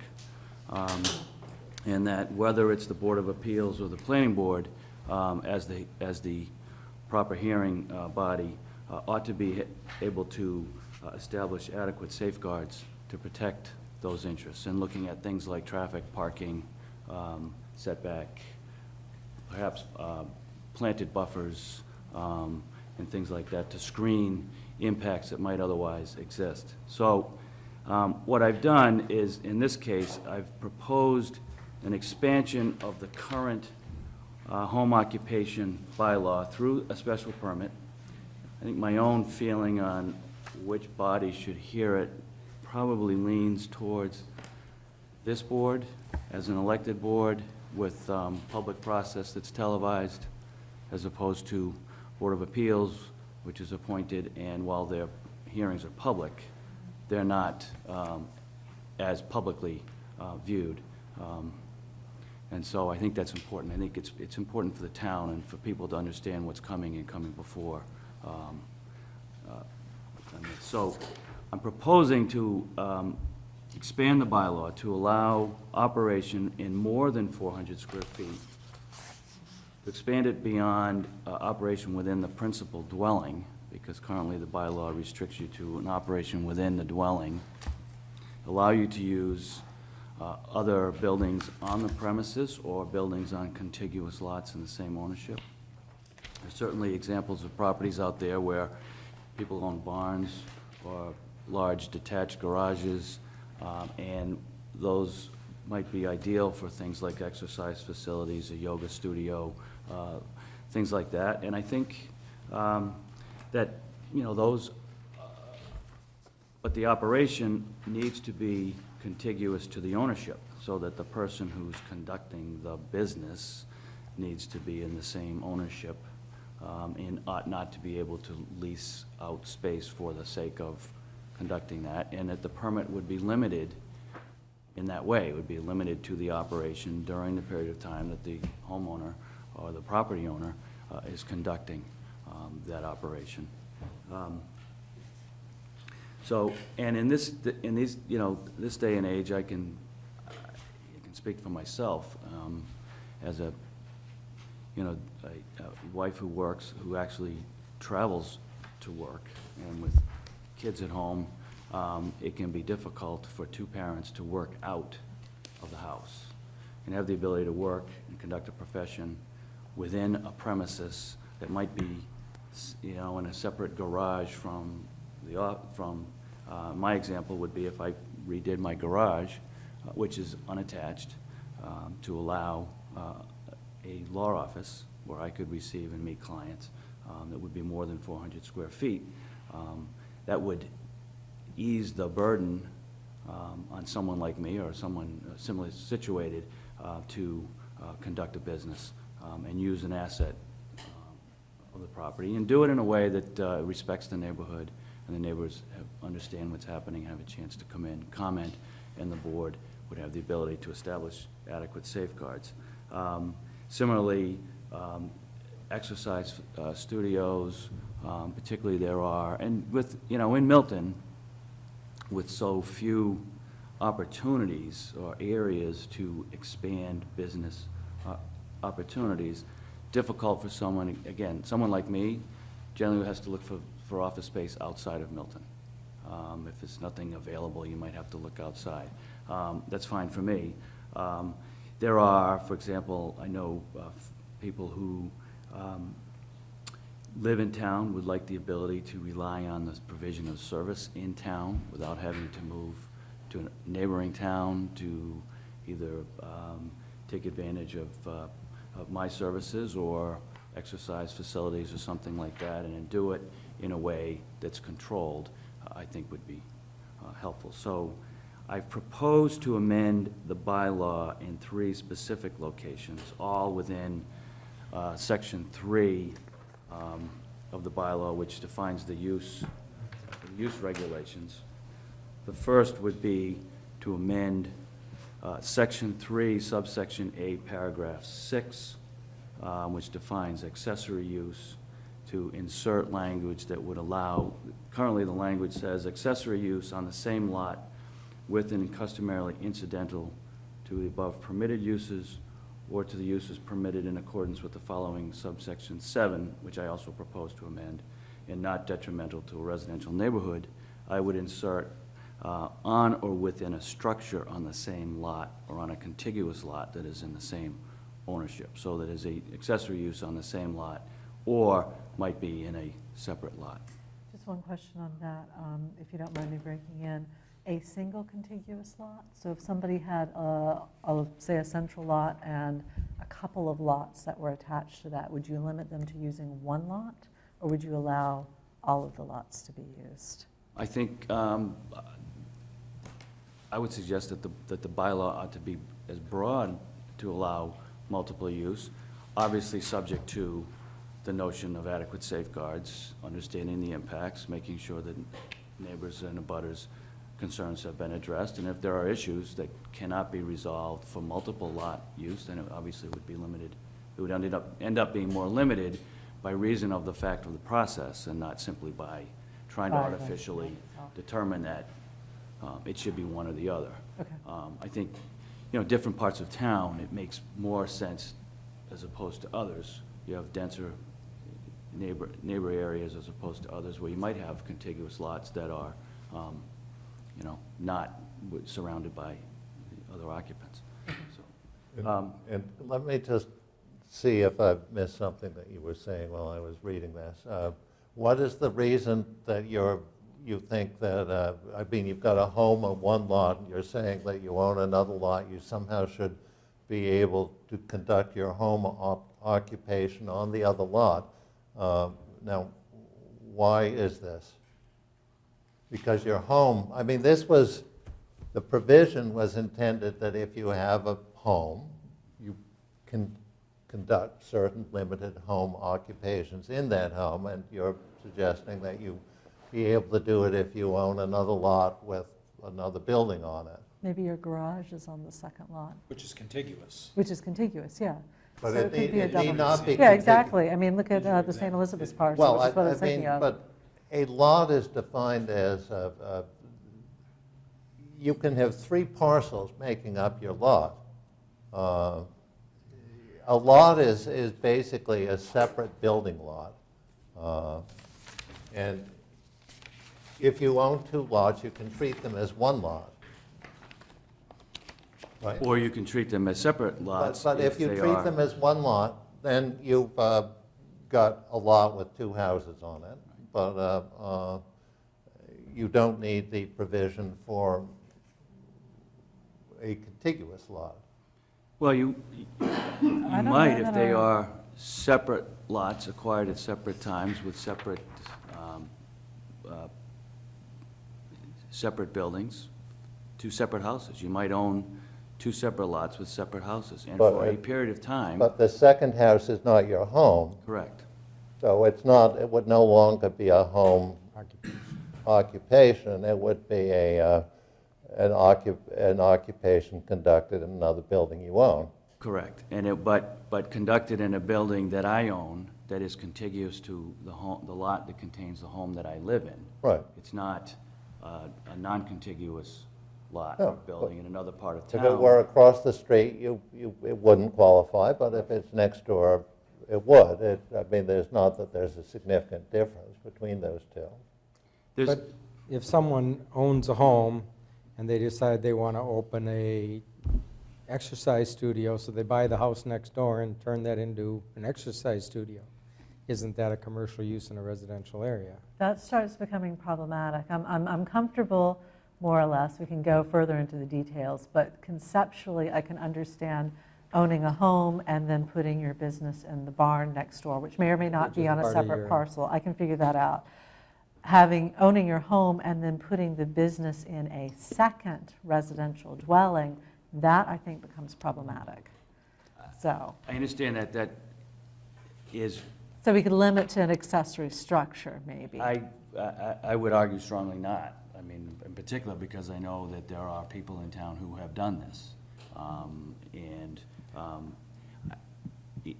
You can buy that next door house and you Right. can rent it to another family. I'm suggesting that if you determine that you're not going to rent it to the other family, or if you bought it for the purpose of housing your in-laws and then they're no longer living there, you want to continue to hold on to it, you have an opportunity to make use of it, and you can do it in a way that is not going to affect abutting property owners, the neighborhood, and can be done with adequate safeguard for parking, traffic, and the like, then you ought to have the ability to apply for a special permit. I think that ultimately, that's obviously a decision for town meeting to determine whether they would accept that level of expansion of opportunity. It's simply an expansion of opportunity. It is not a right granted by the passage of the bylaw, or the amendment, but it is an expansion of the opportunity to use that adjoining contiguous structure, which is in the same ownership, for the purpose of that owner, the next door resident, conducting within that facility. And so, you know, it allows them, a property owner, to take advantage of the property to do something that is, I think, reasonable. If they had a garage, a separate garage on their property, they could use that garage.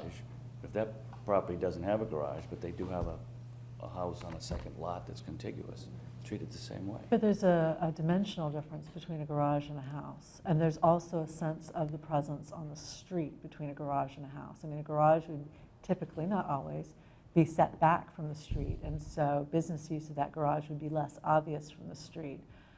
Use of a house typically is closer to the street, more visible, more obvious, more likely to look less like a residence. I think, just personally, I think you'd have some difficulties with that at town meeting. You may be right, and but I think it's something that town meeting ought to have the ability to discuss, consider, and vote on. And I think that, you know, with adequate safeguards, again, public process, addressing neighbor concerns. You know, if a property owner walks in, files an application with this board, if this is the board, and has full support of his or her neighbors to conduct that operation, and they demonstrate that there are no parking, traffic, or other implications, then I think that, you know, that property owner ought to have the ability to try and do that.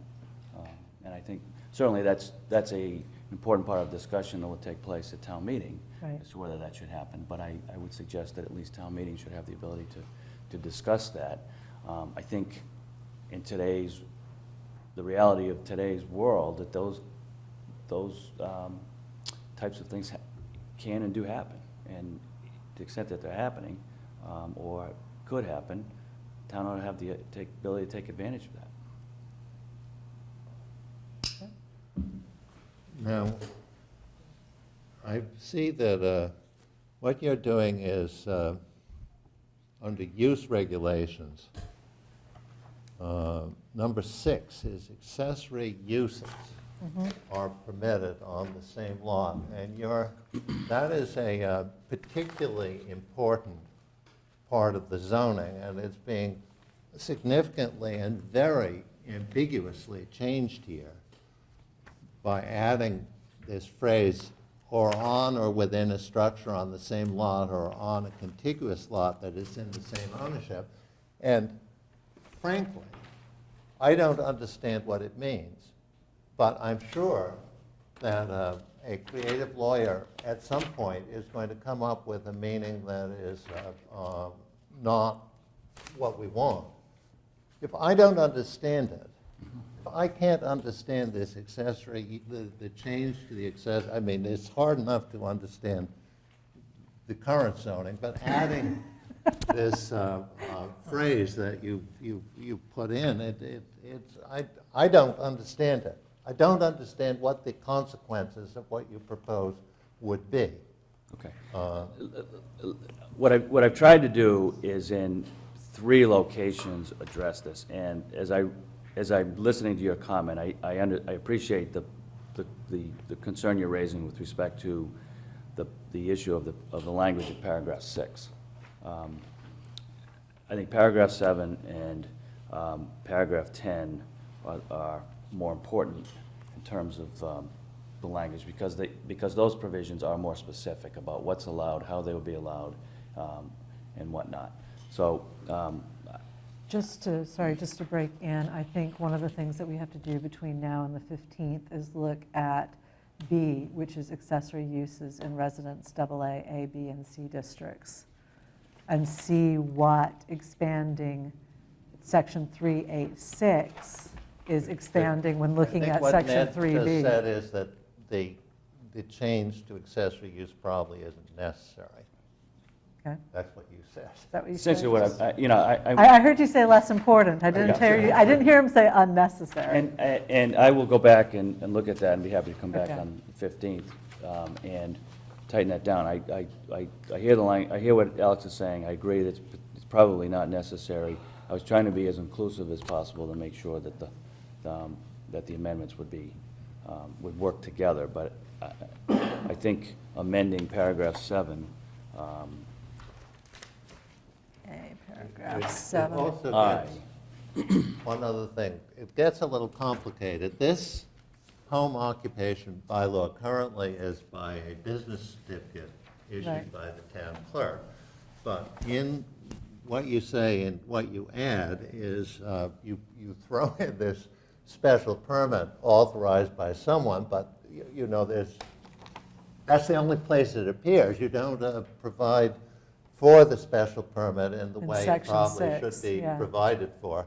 I mean, if this is all going to be special permit material, then so be it. But Well, but then, does that mean that all the home business uses that now Jimmy Mullen gives a permit for, all of a sudden are gonna have to come and get Yeah. a special well, permit? Just those over 400 it may square be feet. that a Only separate those over section 400. for this particular thing, rather than squeeze it into that paragraph, provide for maybe in the special permit section of the use regulations. But I don't think that you can somehow, out of thin air, on a certificate issued by the town clerk, mention that there's a special permit issued by the Board of Appeals floating around there somewhere. It's not clear. Or The planning board. procedure gets sort of fuzzy. right. So, needs work. Fair comment. All right, but just before we send you off to do more work. Sorry, Ned, we're completely wrecking your presentation here.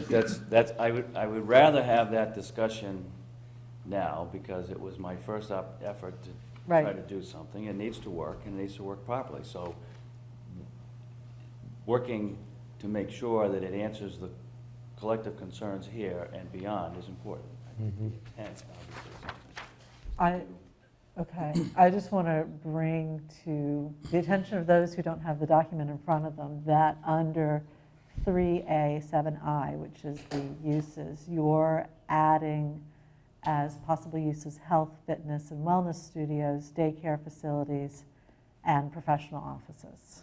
So Now, I wrote in daycare I was facilities wondering about that. before I Rob. understood that there was separate Right, state legislation that Yeah. addresses that issue. So we can take that I think you can part take that out, out. okay. And then I have also considered, at least for this purpose, of inserting after, on the second to last line, where it says the Board of Appeals shall determine, I would say the Board of Appeals shall determine that, insert with adequate safeguards, the use of such building will not be substantially detrimental to the use of other property in the neighborhood. So I think that ought to be, now, just to clarify, are you stating the Board of Appeals there definitely, or was that either the Board of Appeals or the Planning Board? I left it as, for this purpose of discussion at Board of Appeals, because that's what the current language is. Right, But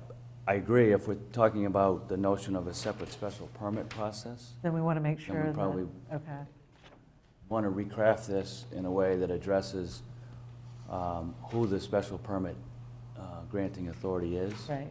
Um, Yeah, you don't want to have somebody having to go to more boards than they actually need to, so. No, we have to We do that do. often enough as it is. So, yes, Ed? Ned, I have a question, several questions. In section 3, again, for health, fitness, and wellness studios, should that read for health or fitness or wellness studios? There, it could be health facility, well, you're right, it ought to be perhaps some additional, but fitness, it could be a health studio, a fitness studio, wellness studio, Okay, it's a little vague similar this way. exercise. Another thing, Ned, about the size change. I'm guessing that this room is about 20 by 40, just a guess. Paul Sullivan might have a better eye than me, but I'm saying 20 by 40, Paul, pretty close? That would be 800 square feet.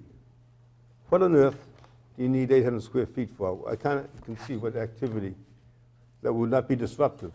It would not be disruptive to the neighborhood, that would be needed space this big. Well, since Ned mentioned health, fitness, and wellness studios, you could, for example, if you're saying doing Pilates, which I bet you have never done Pilates. I haven't done it, but I was asking Ned the question. Okay, go on. I was going to say. How many people are involved in it? Well, it That's what I'm leading to.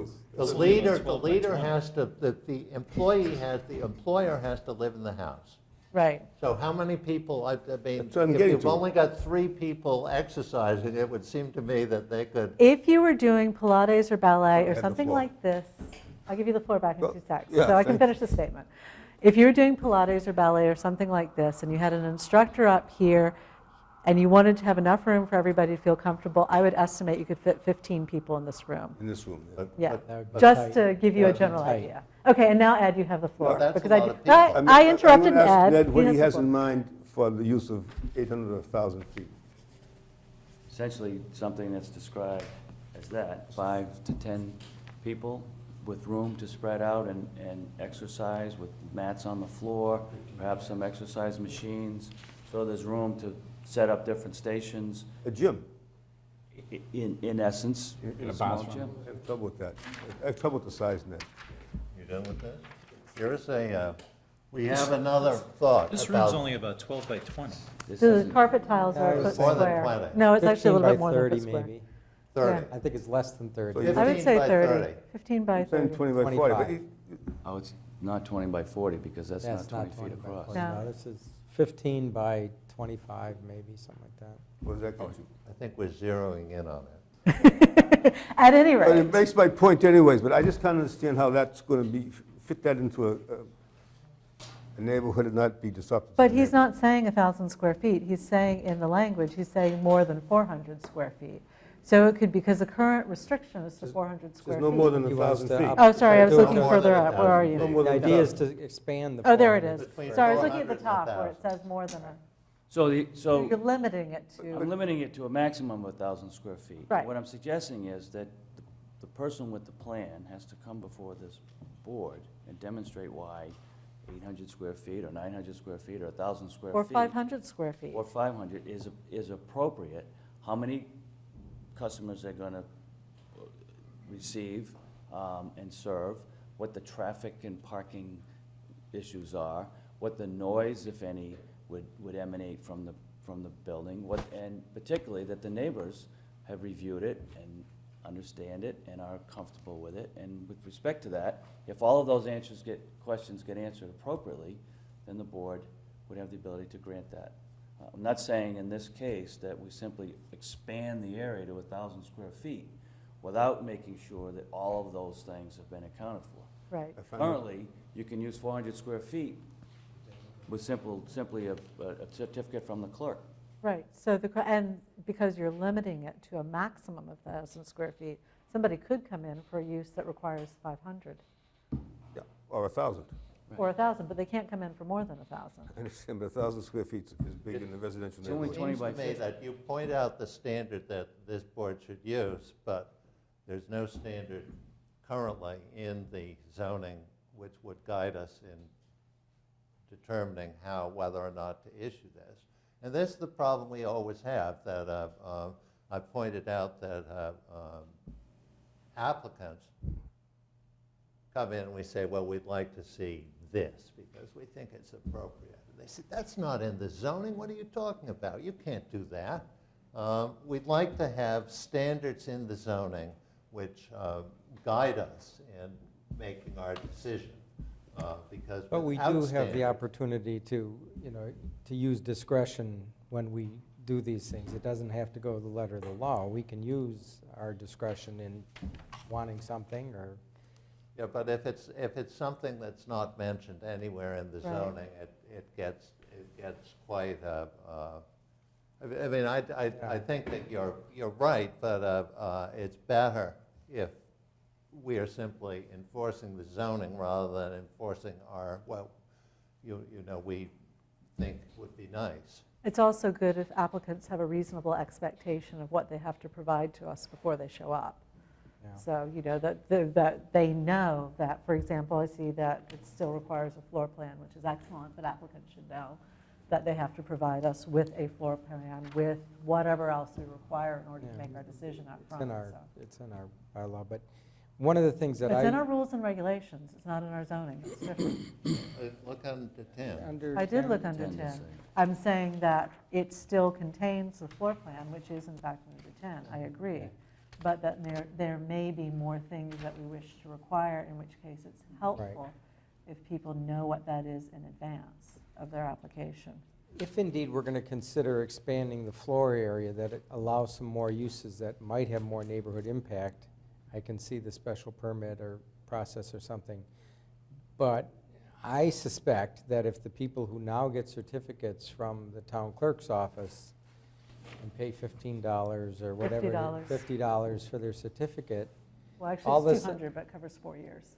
all of a sudden have to, pay a fee to go through a special permit process and the public advertisement and all that kind of things. I think the 400 people or so, or I think it's 150 people that have these business certificates, they're not going to come back and get business certificates. But they don't, because they're under 400 Well, square that's the feet. question. Yes. The special permit process only applies between the 400, and I think we should make that clear. Well, I agree. That's right. You Yes. need a procedure that basically, if you, That not everybody, like, But I've it got should my be. office in my home, and I don't want to have to come back and go through a special permit process. Well, but yours is probably not over 400 square Right. feet. you could So- make it into 11. You could make it into 11.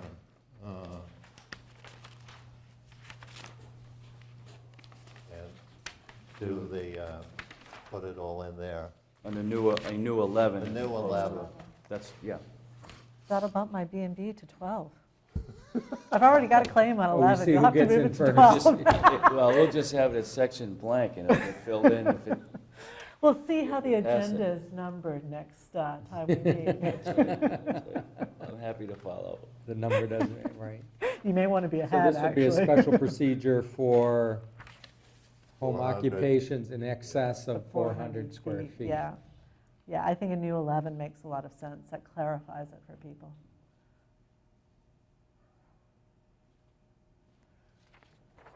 Anything else for, and then would you add under section 6, the special permit process? Well, no, I mean, you could stick it all in 11, I think. Okay, I think it can all go there. Yeah, I think that's right. all right. I just asked, because section 6 seems to be where we put all of our special permits. So, Well, okay. we put them all over the place. Keep people on their toes, make them read the whole Whole bylaw. thing. Anything else for Ned? Because we still have 2 more to go tonight.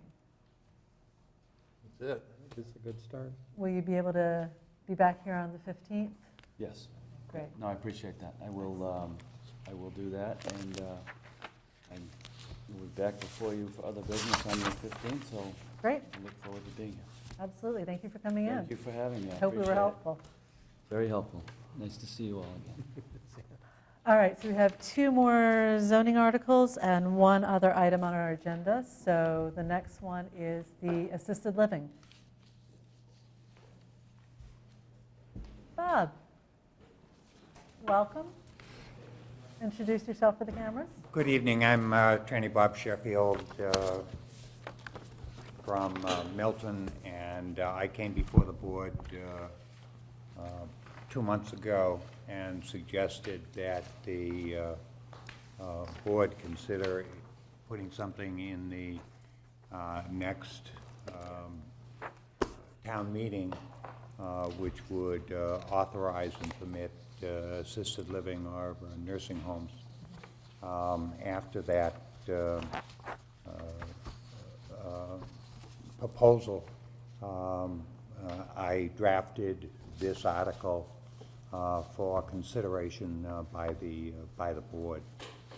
Basically, what it does is it limits the location to areas in a business district or parcels of 3 acres or larger that would be on a state highway, so that they would not be able to be here and there throughout the town.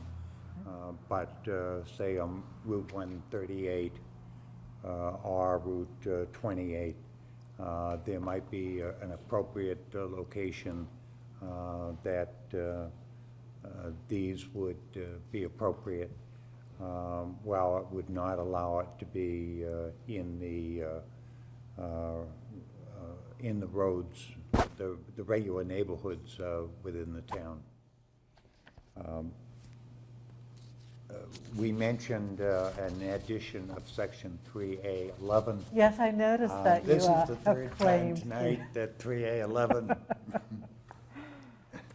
Maybe since Ned we'll have him have 11, you can have 12, and I'll have lucky 13. Where's the He just, 3A11? Oh, Right here. this is in Wait. the article. All right, okay. Yeah. yeah. All right, I was, It's getting late, Al. no, I was thinking that somehow he'd come up with something a little more Creative. substantive than this. Oh, boy. Basically, it tries to keep it simple insofar as it provides that it requires a permit from the, this body, the planning board. It also would be subject to the rules of site plan approval. The requirements for site plan approval are already in the bylaws. The materials that have to be provided to the planning board for consideration of site plan approval are already defined, so that we have the materials that have to be provided to the board and the expectations of both the board and the client would be known. The other thing I found out is that Winter Valley has a certain number of units that are licensed as assisted living and are licensed by the state. So in this article, I inserted that nothing in this section shall prohibit an existing structure located in a residence D, D1, or D2 district, or an existing structure used as a hospital under section 3A7E of this section from applying to the Commonwealth of Massachusetts for such licensure or certification without compliance with this section. I know that Milton Hospital had certain beds licensed as nursing home beds, and this was for differences in reimbursement proceedings, et cetera. We would not want to inadvertently put something in our zoning that would restrict this type of routine hospital use. Also, conceivably, in addition to Winter Valley, there are other elderly housing locations within the town, and at some point they may want to designate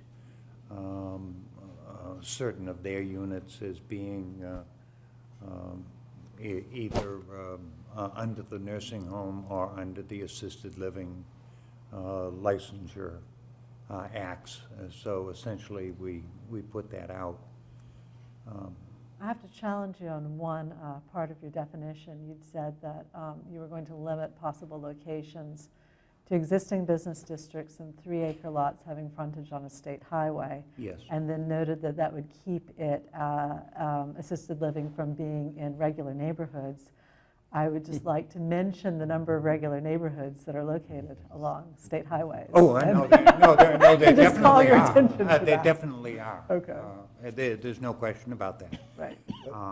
But this is a limitation so that it would be roughly 2% of the town in which they could be located rather than 98% of the town. But would there be a possibility, because you don't limit ownership of the lots, would there be a possibility of somebody assembling 3 acres worth of parcels creating a single lot anywhere along a state highway, That would be possible. then we should probably That would limit be it by possible. Why? lots. What's wrong with that?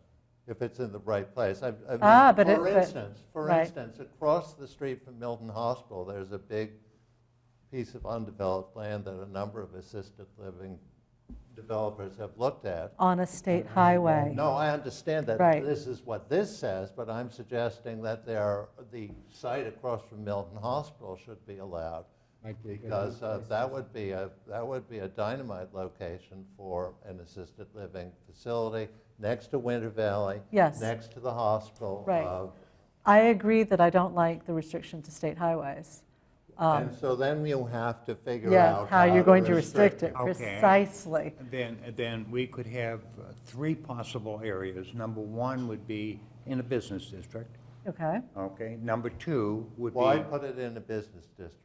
Because, That would be ridiculous. There's no place for it in the business district. Think of- And yeah, think of our three It would be a business waste of districts. business-zoned land to put an assisted living facility in a business district. it would take up land It would that take could up be the used for entire other district. services, yeah. Think of our three current business districts. There's not a lot of room for putting an assisted living No. facility there without getting rid of the current amenities within the business. I mean, you'd kill the retail aspect of the There is business one. districts. Where? Flatley Building on Granite Avenue. That's not in a business district. Yes, it is. That's a business. No, that was Board of Appeals. Yeah, that's not zone commercial, I don't believe. Zone commercial. Guardy and Carey, I Flatley think it's building? residential. I'll bet you $10 it's a business district. Look it up. I'll bet you $100.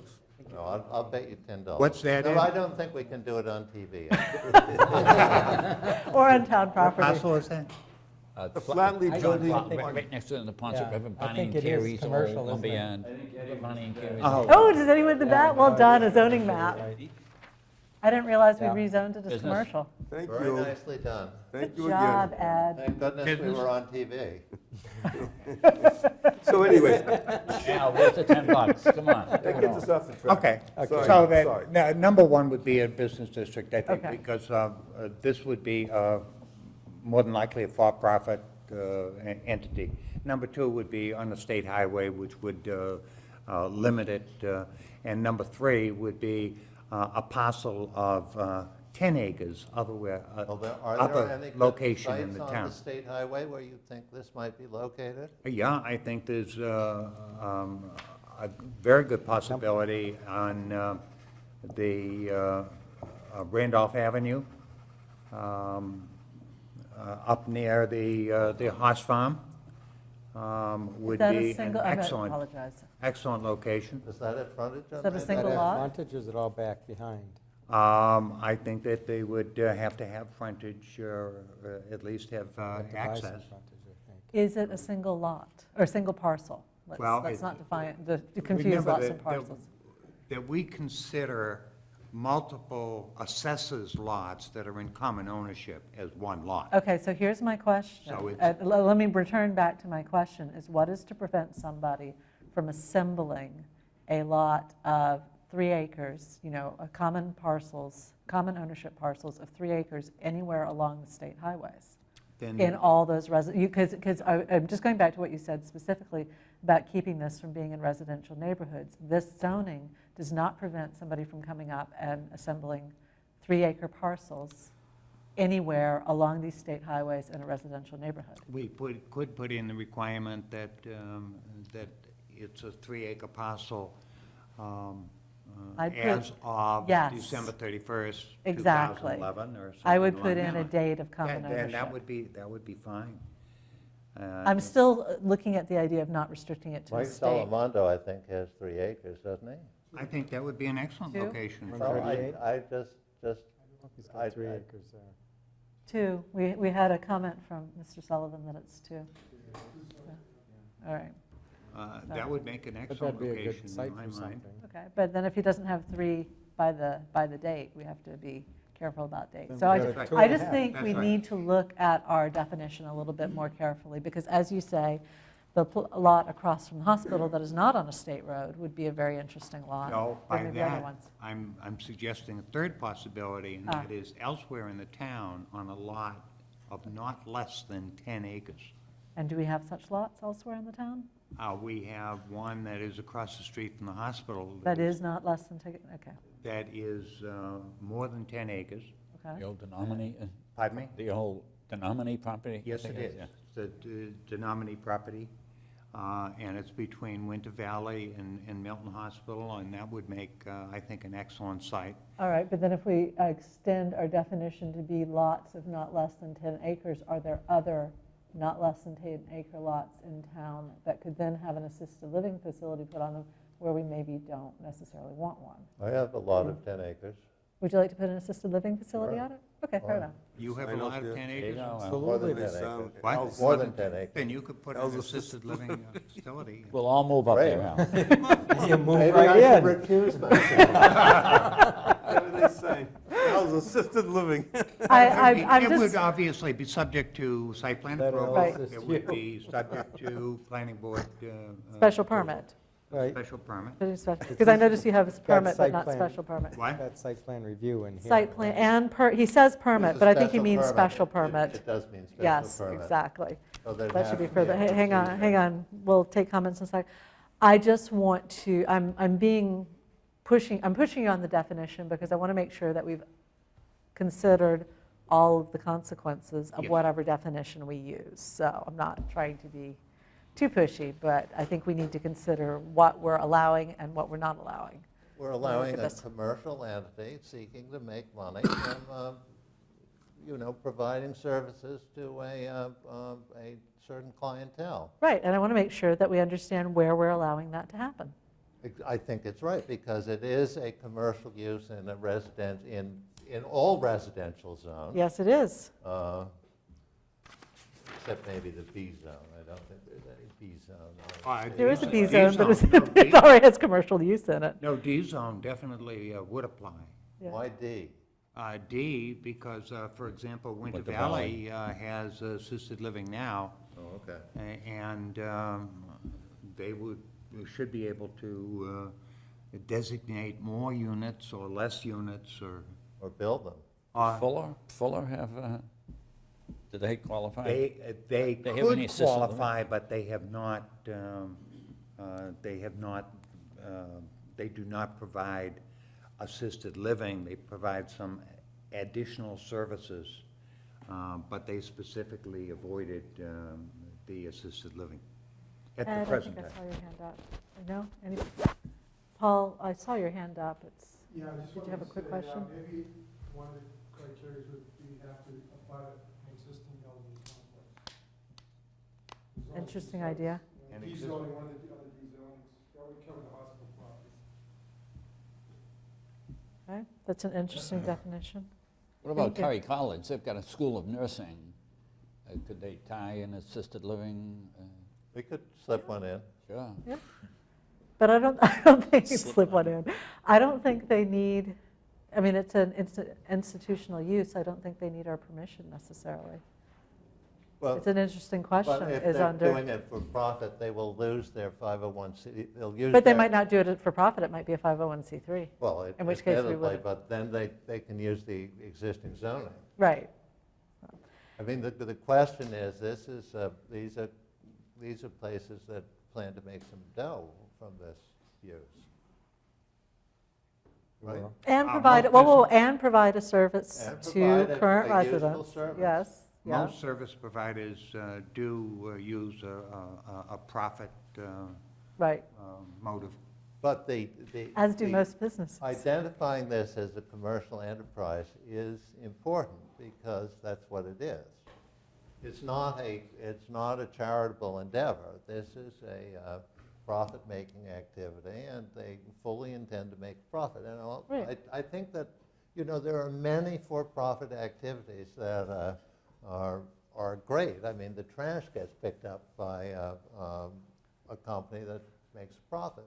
Nothing wrong with it, but people have to recognize that this is putting commercial uses into residential zones, and that's encountered resistance in the past.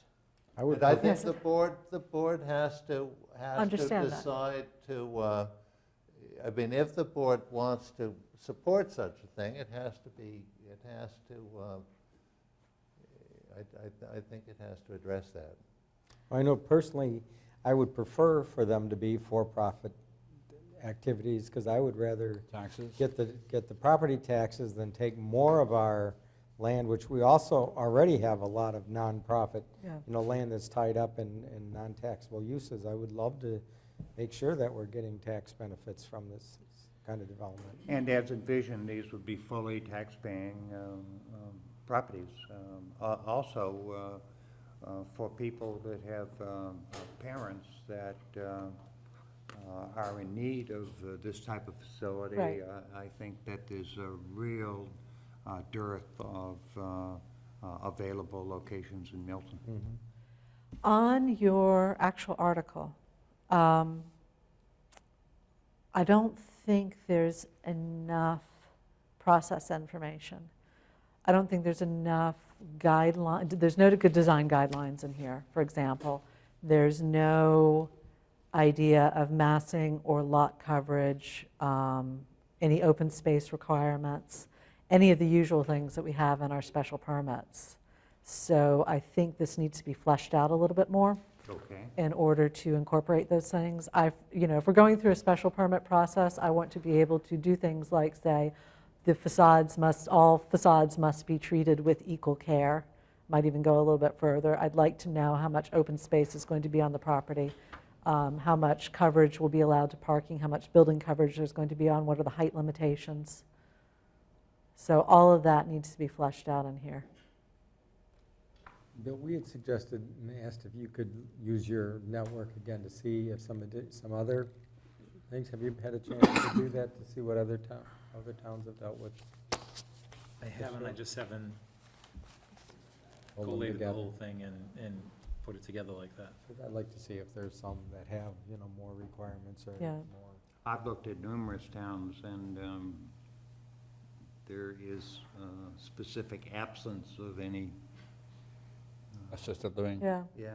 Yeah, and in a lot of towns, it's just because they were not included in zoning back in Right. 1970s, Didn't exist. that this is all done by Board of Appeals. Right.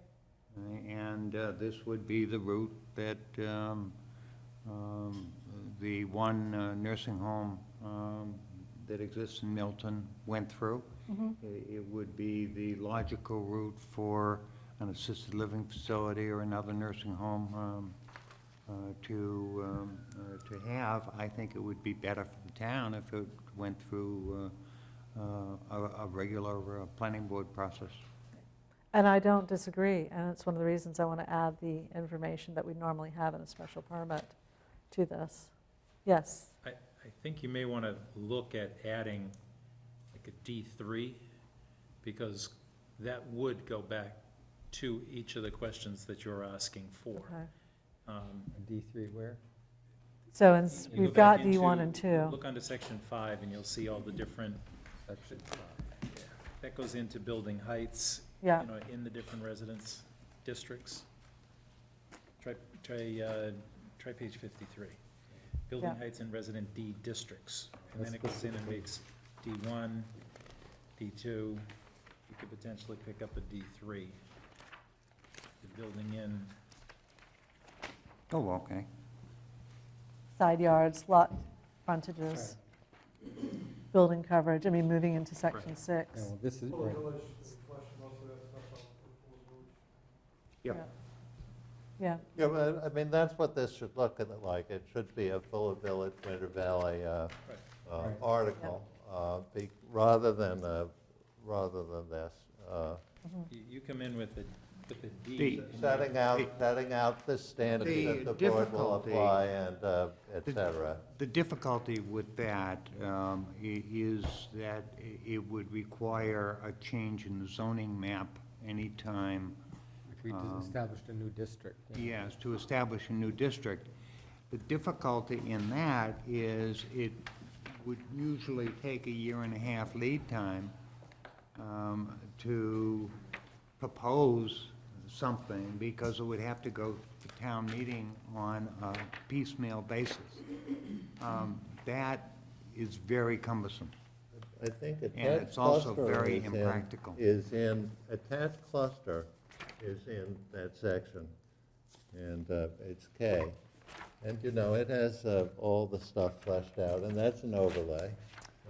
This would be an overlay, and you do it Yeah. the same way the attached cluster or the cluster is done. You don't have to change the zoning map for this. Yeah, under section 6, if you look at the different overlay zones in section This 6. is an overlay. Yeah. Rather than creating a district, do it as an overlay. I Okay, agree. I know that when Phase 2 of Fuller Village went in, there had to be a separate article But that Fuller Village wasn't changing an it to overlay. a D3. or- Right. But that was the Fuller Village only is a use district. you could use for that.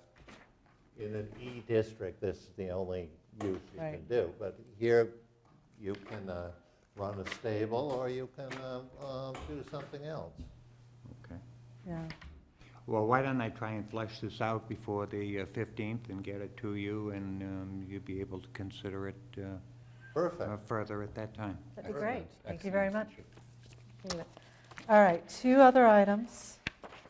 The Have a good night, final zoning article, which the language has been changed. Which is? It's the master plan one. It says big master plan in big letters. Is that a zoning article? Isn't that a general? That's not a zoning article. It's the article for us to discuss, and it relates to zoning. It doesn't have to be a zoning article specifically. To see, so I've changed the language. It's to see what sum of money town meeting will appropriate to update the town's master plan. That's the first change. Under Mass General Laws, Chapter 41, Section 81D, to allow the Board of Selectmen to accept grants or gifts for the purposes of this article and to act on anything related thereto. I think that's a magnificent article. You like it better than the last one, then? No, I think that the warrant committee will say no appropriation is recommended at this time, and you will at least have been able to do your best to convince the warrant committee to give us some dough. Always a worthy endeavor. I think that it's a win-win situation. Yes, Pete? If we're going to consider this seriously, I mean, I think the $150,000 suggested, Just an estimate for purposes of discussion, but yes. I think that if indeed we intend to hire someone to, Yes. lead us through a master planning process, a consultant, I don't think that's adequate to do the entire master plan. That might be a first-year funding of a larger program. And I think, if we're going to try to sell the town meeting, we have to either make clear that this is going to do our master plan, or, that this is, because I don't think 150 gets you a consultant to do a top-notch master plan. I've seen between 65 and 200,000 as estimates for doing a master plan. It depends very much on Depends how on you write what the you scope. want. Yes, Right. exactly, and what you want. Absolutely. It also depends on the other studies you've done, and we've done some.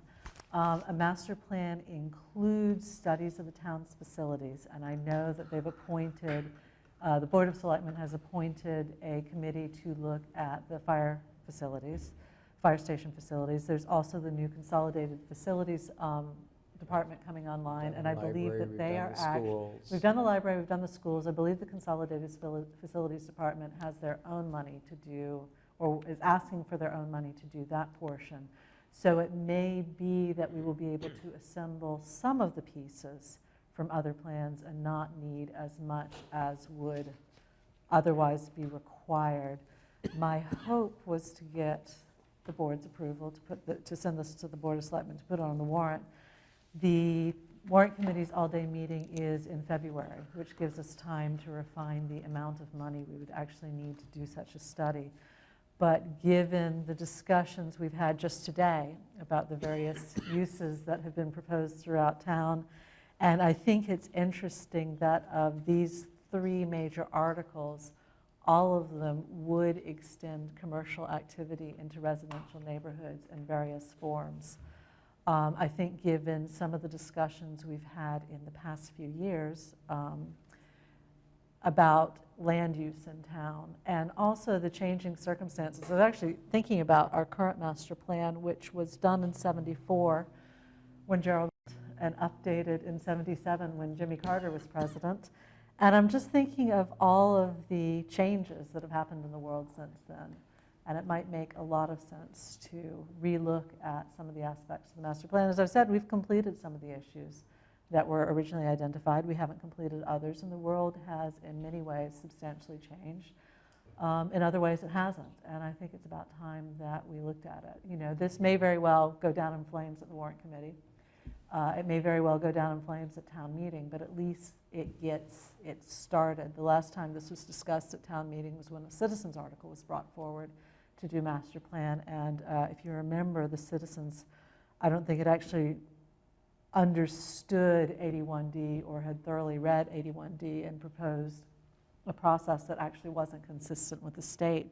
The other thing that this goes into is our last item on the agenda, which is the CLRPA support letter. You know, there is legislation in front of the Commonwealth that would change land use provisions and provide zoning reform.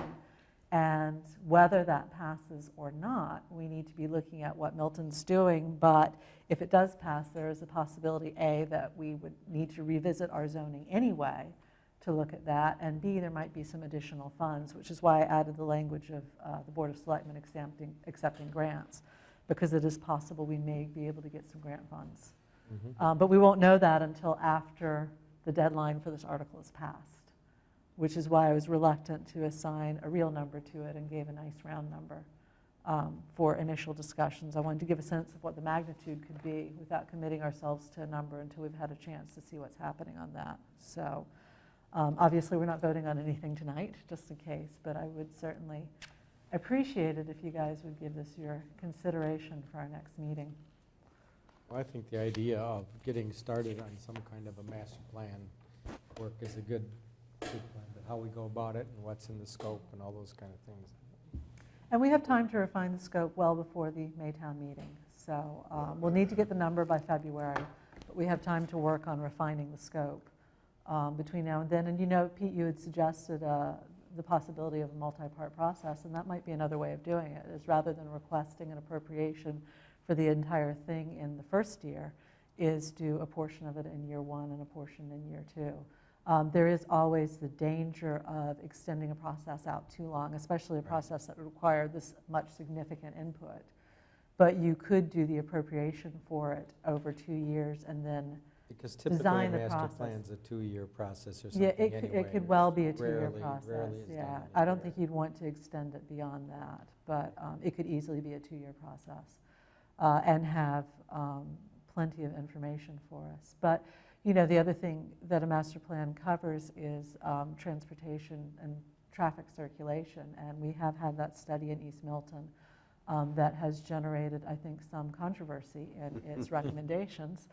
And a master plan process could not just look at East Milton, but extend its ability to look at the transportation beyond that particular area of town and go beyond the remit of the original study. And I'm not faulting the original study. They only had so much money to do what, you know, they did, and it was meant to be limited by the It was a gift, terms. wasn't it a gift? It was federal funding. EOCD? Yeah, and it was limited by the terms of that funding to just looking at East Milton, but you know, there are other parts of Milton that would feed into that.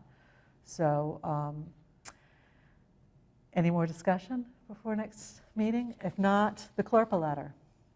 So Eric Hove, who is the senior regional planner at the MAPC, sent an email to Bill asking if we would sign the letter of support for the CLRPA legislation, either as a board or as individuals, and if we wish, contact the state legislative delegation to urge them to pass the bill. And this is, the CLRPA stands for Comprehensive Land Use Reform and Partnership Act, and would involve zoning reform. You've all got the benefits, key benefits, why we need to reform zoning. But shouldn't we get a summary of the bill? We could get a summary of the bill. Because It says here that a more detailed... saying that we support a bill without knowing what's in it is sort of a dereliction of our duty. Of our, well, not our fiduciary duty, but Our certainly duty. our. Our okay, duty fair as enough. planning board members, we should know what we're talking about. I opened it up and I was going to print it out, and I think it was 111 pages It or is something. very long, So I yes, decided I so. wasn't I going to mean, print it all. Lura, that was the land use I have it reform printed act, out if was you one wanna of use the it. worst It's in pieces a of three-ring vote legislation binder. I've ever read. And Laura? so this is probably a refinement of Lura, and I have a feeling that I'm going to dislike it just as much. But Lura was terrible. When was Laura? When was it 2 proposed? years ago. Right as it was, 5 years? I thought it was a while back. Yeah, I but can't remember I how read long. that, and I thought that was a horrible Yeah. state taking over. we don't want 100 pages. We want a nice, crisp summary. Well, it from Do they says have an here- executive? Well, they do have, No. Yeah. What's in the bill by section? But this, it does say here in his letter that is a more detailed comparison of CLRPA and the current law, and I didn't find that in our package. It's- I have the 111 pages printed out. Anybody that wants this in a 3-ring binder. No, we want Summary. we want our people at Mass Law Reform that we pay to do a job for the municipalities to come up with something a little better than that. I mean, this says there's a more detailed comparison of CLRPA to the current law, and that's not here. Now, whether he didn't send it or we didn't get it, yeah, he says he's attached the one pager on how, and the more detailed, you're right, did he it's not? the more detailed one that kind of puts That would be CLRPA useful. against the current law. That's I what. think that would be useful. That would be useful. Bill, did he have a time on signing this letter? When is the legislation actually coming up? I mean, presumably the signatures are no good after the legislation has passed or Isn't the failed. so- legislature in recess right now? Well, I was wondering, that's why I was wondering This about the letter is timing. dated January 1st, 2012, so I So don't there's know if that's plenty of what they're time. aiming. I mean, there's plenty of time for us to discuss it at our December 15th meeting. Well, if we have the information to review, because Right. I'm not going to read 111 pages of. Well, if you did, you'd certainly fall asleep quickly. Well, I like I agree- you, I agree 5 with years Alex, ago, yeah. I reviewed the proposed legislation, I thought it was awful.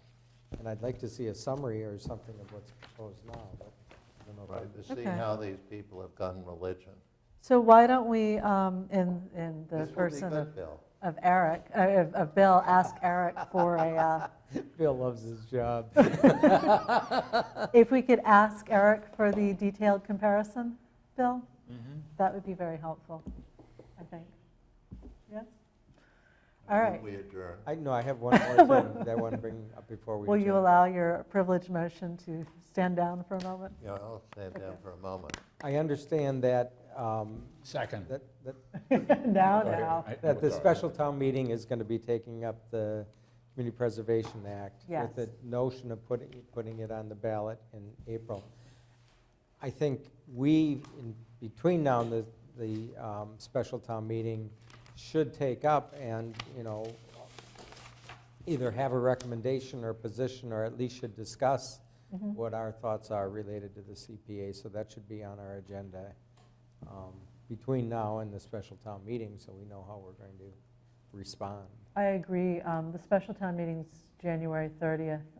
And Bill, if we could also add that to our January 12th, I think we'll have a lot to talk about between now and, or at our December 15th, but if we could add that to the January 12th. And I agree, because I think we're going to be asked what our position is, given that we are the planning board and deal with land use, and the CPA definitely deals with land use, so. Now, was Bill expected to take the minutes too? Only until we get a new person. Until, when might that be? Really, it's Well, not fair. 6 months? Yeah, I agree. This is problematic. There's The 18 and a half. position was posted yesterday.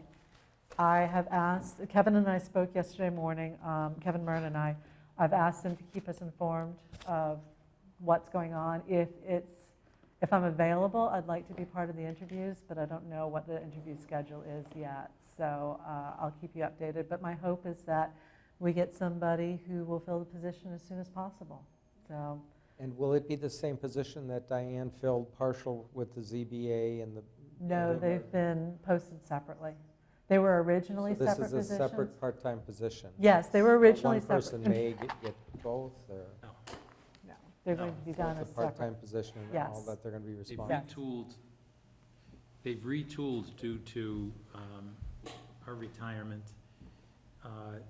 They're going to take the one principal clerk from the building department, post it, they did. Yeah, They're going to take the part-time position that's in the building department and the ZBA and put it together as one position. And this position will be out there as a half-time position. I would say that if the economy ever begins to improve properly, the way we all hope it will, that at some point we should consider requesting that the Personnel Board make this a full-time position, because I believe Bill's been fairly swamped in the office. I don't know that the town has it yet, and we're a little late in the process for Right. fiscal 13, but I would say for fiscal 14, if the money improves, we ought to consider asking for a full-time position. We do tend to put a lot on Bill's shoulders. Bill, can you look this up? Bill, can you check these towns out? So, having a full-time position that could take on some of that work would be very useful. But unfortunately, I don't think this is the year. So. Or an assistant town planner. Or an assistant, now you're talking. So I believe there's a motion, oh wait, Can I just interject one thing before? yes, And I before I say understand where it's motion on the going. floor. You didn't ask Where for are you my going? update. You didn't I'm ask for my sorry, we didn't update, so I'm update, gonna give ask you for your 3 things update. and What then I'll is your stop. update? Okay. Under my update would be 36 Central Ave affordable housing, looking at the restricted deed issues, dealing with the home consortium. The town belongs to a South Shore Home Consortium, which is Quincy, Braintree, Old Brook, and Milton. And we have $100,000 of federal money that we can then take and put towards purchasing an affordable unit. Having a bit of an issue with the mechanism to spend that money. The other one that's related to what Mr. Sheffield was talking about was an updated zoning map. It was last updated by town meeting in 1997. And it was amended in 2002, but that wasn't by town meeting. And I have actually been working with Alan Bishop, the new GIS person at DPW, and we should have, for the upcoming town meeting, a new zoning map that, for town meeting approval. So we need a 7th article, well, potentially a 7th article. Yes, Okay, but that's one that I think we need. It needs updating, and the new one will be GIS-based versus good, mostly Okay. hand-drawn. right. It will be intuitive. I think if you start using some of the GIS tools that are available through the engineering website, you'll find that things are much easier to use. Alan's really good at making things, keep it simple. Good. Um, Make sure then that you bring forward the article on the 15th for us to approve. So that we've got that article language. being To approve, to have town meeting approve the zoning map. New zoning map, Yeah. which there's really, We don't have to have the zoning map by the he 15th, but we didn't have to get a it- placeholder He didn't have article it in ready there. for tonight. Not by the We'll have it 15th. ready for No, but we the need Yeah. 15th, and it's, Yeah. I couldn't have it done by tonight. I That's can't have fine. it for the 15th. Oh, and perfect, it's- then that's even better. We'll We can have a actually look copy at it. of it, and we can, Peruse it. yes. Cool, excellent. That's, And I have one editorial, and that Yeah. was on something that Alex actually said. usually Alex when I have actually- editorials, I try to keep my mouth. This was a good one. Mr. Whiteside actually made a statement that actually could help this board bring about form-based codes. oh, you did, Alex. Absolutely said, That was an we accident. need, That was an accident. we need definition to what we want to bring forward. And that is form-based codes.